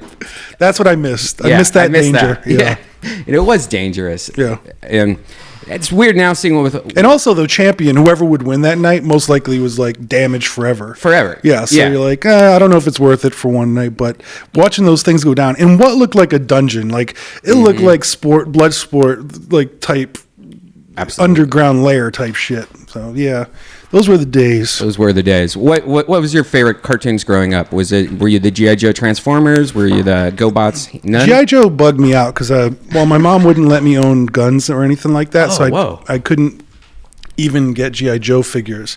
But so I didn't know much about G.I. Joe, but I would catch a cartoon and I never could figure out who Joe was, and that was when I know that's not the point of the cartoon, but that in my childhood brain, I was like, fuck this show. I'm not watching G.I. Joe if there's no Joe in it. Right. So then, What was your mom very hippie growing up, or because I mean my mom back then was just like, no, you're allowed to have guns. We are allowed to have Chinese stars that we got from Chinese Ninja stars. magazine. I don't know. I don't know why she gave me stuff that actually could kill. Except you can't have that little plastic gun from the Snake Eyes. No, I think she was very concerned that I would become obsessed with war, obsessed with being a soldier. Right. And she was right. Yeah. Because I did have those urges. I did kind of obsess over war movies, and I glorified what it was to be a soldier. And so her not buying me the guns didn't really help her mission, but that was her reasoning.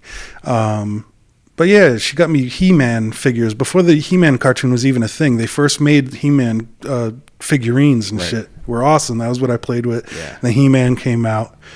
And I don't know, the big cartoons I was into, Saturday mornings was the fucking shit. I watched everything. There was even Smurfs and Snorkels back to back was my shit. I forget what it was. If it was comic books, I think it was comic books. Once or twice a year, they would have an advertisement on the back of what the lineup, the new Saturday morning cartoon lineup is going to be starting next week. And then you would be on the back well, what's Munchie Cheese? I can't wait to see what Munchie Cheese is. That looks great. Snorks? What? But I remember how exciting it used to be. Now it's you watch Saturday morning cartoons, it's three things that look like they were made on the iPhone. Yeah, because cartoons, they're everywhere now at all times. You Yeah. can watch them whenever you want. Yeah. It's not a special thing anymore. Did you watch cartoons growing up? I wasn't big on TV. You weren't? I was definitely out adventuring, kind of hood rat kid. I wasn't. Wait, where did you grow up? I grew up in Fresno, California, and also in Ashland, Oregon. So I was I don't know. I was just never. I haven't owned a TV in, probably 10 years or so. But you shave your armpits, right? Let me see. Wow, you do. No, it's I just honestly I was just never captivated by TV. It just never and my brother was really into TV and still is and watches all the shows and everything. And it's I was always want to just be outside playing and doing stuff or reading books or But you haven't seen Making a Murderer. I did. You did? Because Netflix now has kind of changed all that, where it's like now it's like, because I can pick and choose. I think the main reason I stopped watching TV and I never really got into it was because advertising just made me feel so bad about my life. Yeah. You know, I think even at a young age, I was like, I don't like to watch the commercials because they make me feel like fat and gross and weird, and I'm 6. Yeah. You know, like And it's tedious. Yeah. If you don't need to watch commercials, fuck it. It's tedious Yeah. watching television. yeah. Netflix, all the streaming services now that are figuring out how to like cater to the people who. Even Hulu Plus, or that little $5 extras just so you don't have commercials. Oh, that's like worth it so much, just paying that extra. And I still haven't gotten into it. I don't have Netflix. I never So fuck with any of that. You don't shit. even know what Making a Murderer is, do you? No, I do because everyone's talking about it. You gotta I'll check watch it But out. yeah, I watched it like me and Connor Abib he's like a queer writer that is also my writing coach, and we were talking about, it's like, do you ever just like you watch it but like you don't even really give a shit? like you watch it and you're like, I'm not even that mad, to be honest. No, I have the complete exact reaction to that. That makes me just get angry, especially at corruption and how dumb our government is, and the laws and the loops, the holes, where like common sense isn't more of a thing. From what little I've heard, it reminds me of the Paradise Lost HBO documentary. Yeah. The 3 kids from the West Memphis 3. Yeah. Well, I think it is to me Similar, it's like that the people were framed pretty much. Well, yeah, but it's about. Don't tell me. Yeah, it's about. But it's like, for me, like the whole Black Lives Matter thing, Ferguson, all of that, like, for me, watching that stuff is like you would hear about police violence or like all this kind of stuff, but it didn't seem real. And like now that like the Twitter and there's like the Black Lives Matter movement and all this stuff, where it's like we're constantly seeing like instance after instance where like cops are like actually just gunning people down. Yeah, now it's documented. You can't turn a blind eye. Yeah, Well, but you can, but it's this there. weird thing where it's like, I didn't think the mafia was a real thing for the longest time. I was like, that's literally something that's only in movies, right? Like, and Well, I'm from Providence, so I couldn't really avoid it. I don't know. And there was like a point when I went like, oh, like that, like it's like that's a real thing. And so for me, like people are like all up in arms about Making a Murderer, which is essentially this idea that someone could be framed by the police. Well, give it away. But like, well, like that's episode 1. The central thrust is like, this is sort of, it's a documentary, but like they're kind of examining this case. But to me, like, I was like, I'm sorry, like I was way more outraged by like the Ferguson thing. And then like recently the kid that got shot for holding like a toy gun, and then they decided not to press charges against the cop. Like that to me was like way more like crazy than this case. I was like, people are kind of reacting to this like it's the first time someone's documented like this sort it's of. not the first thing. It's the first time it's ever done so well, to the point where it's every phone call, every recording is just drawn into this, where it takes something that normally would be boring on paper and you'd never want to, but it's done so well using all the real people, real time. Like it's not like they reenacted anything. It's like it's Yeah, they spent 10 years. Well, that is frustrating when there's a case of injustice, and in order to get justice, people have to make a fucking movie about it. Exactly. And then they're like, now we're going to fix it. But like, really, we had to go through all these steps in order for you to pay attention to what was going on? Well, that's fucked up. It's scary, the whole, well, without giving it away, but it's scary. Do you know anything about it? But I do. I mean, I also saw the Jinx. Oh, yeah. So that was fun to watch, because you're like, wow, this guy really fucked himself by allowing himself to be filmed and then opening up about his case. And so that became real life justice that wouldn't have happened without a documentary, but that was on the other side, I think. That's why the movie, my favorite movie that's always terrified me my whole entire life has always been One Flew Over the Cuckoo's Nest, just because how... Great book, too. Yeah, what a great book, great movie. And it's just, the whole idea of, a normal guy getting a little different, getting thrown in and put into the system. And that's freaks me out, that whole idea. And I don't know. Well, I think what's good about all of this stuff happening is that when we all start to acknowledge just how much power we've given police and lawyers, and when you realize that power is not necessarily being vetted. Like, we're not necessarily vetting the people that we're giving this. Like, the more woke that people get to that idea that woke. Like, but that's how it feels. It's like, yeah, like that could happen to any of us. Right. tomorrow it could happen. And it's like, so who's really controlling like who gets in these positions of power? Because we're finally seeing just how much power they have. Yeah, the system's in place, and the fact that like they're above reproach. So, but the fact that this system has gotten to a point where they know how to work around it and not be accountable for all those fucking dirty deeds. Yeah. Now we have to be like, the people have to be the ones who put the law, like we put the fire underneath the law, and like, we're not going to tolerate this. But really, how long will we tolerate it? Because we've been tolerating it for a long, long time. And then at some point, the dam breaks. There's no other way around it. People scream revolution, revolution, but either the dam breaks or it won't. Like, well, I think that's where social media has like done a good thing in that it's made every single person incredibly powerful. Like, because we've all seen the right image, the right tweet go viral in this way where it's like, one small injustice is suddenly heard around the world. Right. You know, and so it's like, I think in that way, it's like, I think what's ironic is like, now that we all have these social media devices in our pockets, like when police brutality happens or whatever, it's not like if someone's there with a camcorder, it's like anyone that's there has like a camcorder in their pocket and can tweet and document. We made a song about that, called Film the Police. Film the Police. B. Dolan, I intro it. It's Film the Police came out in 2012, but it's about like now we can. You empower yourself. It's like now we can. But we have to figure out how to do it correctly, and not everybody. Oh, I have Jeopardy still playing off. But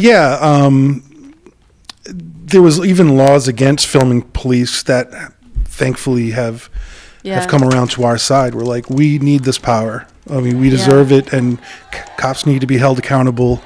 The black communities have been crying about this for ages, and now that they finally have the footage to prove it, not just Rodney King, but like day-to-day activities in 2012, 13, 14, 15.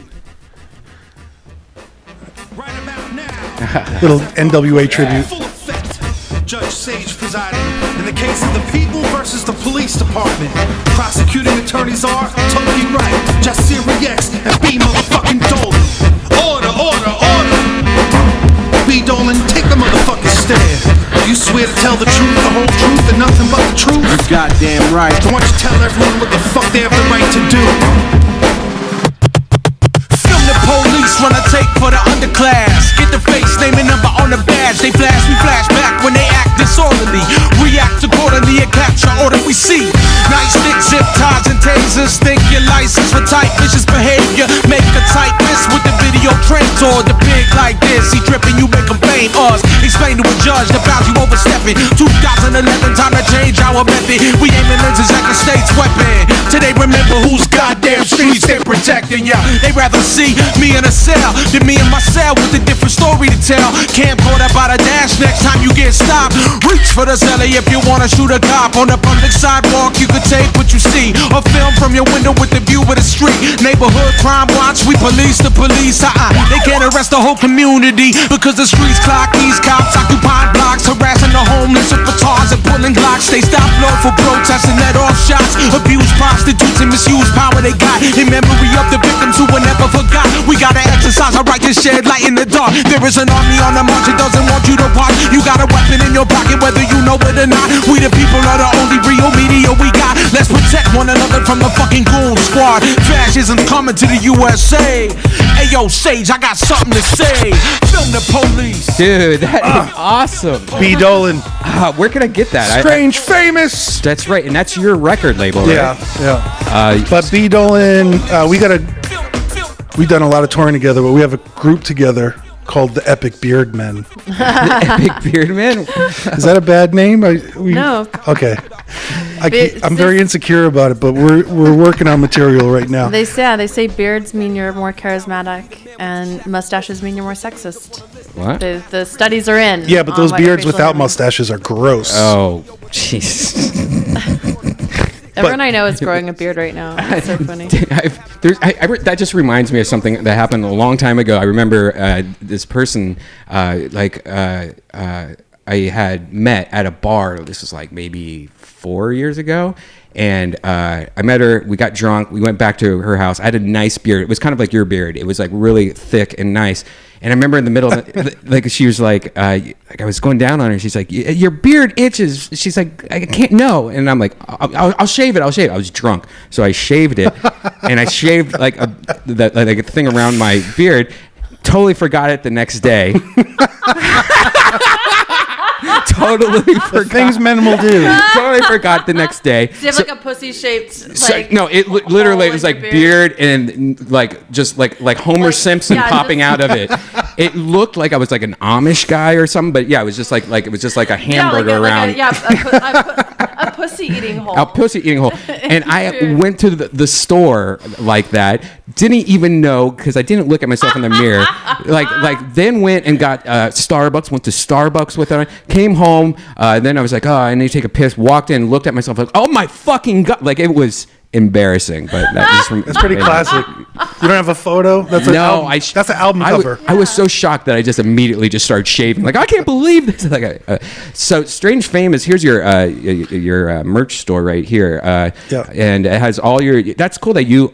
So this is. Do you have people like under your label that and stuff like that, or is yeah, we have many artists. Cool. We've scaled it back a little bit in recent years, but yeah, a lot of. They're right there. I got B. Dolan, Buck 65. Yeah, we got Meter Maze, Dan Sack, Scroobius Pip. I love Scroobius. Yeah, he actually he started his indie label in the UK to start releasing my stuff out there, and B. Dolan's as well. So we got like this good relationship happening with them. That's great, man. And that song was so awesome. I can't. Yeah, it's actually B. Dolan. It's a mixed, but we give it away for free on SoundCloud. But there's a mixtape on our Bandcamp. It's called House of Bees Volume 2. Oh, cool. Yeah, so B. Dolan's my dude. He actually lives pretty close to me. That's really awesome, man. I loved it. It's perfect, especially right now. It's so perfect. Yeah, no, since he put that out, it was like just the technology has gotten better and better, and people have been like with the Film the Police hashtag, you know, that's kind of been...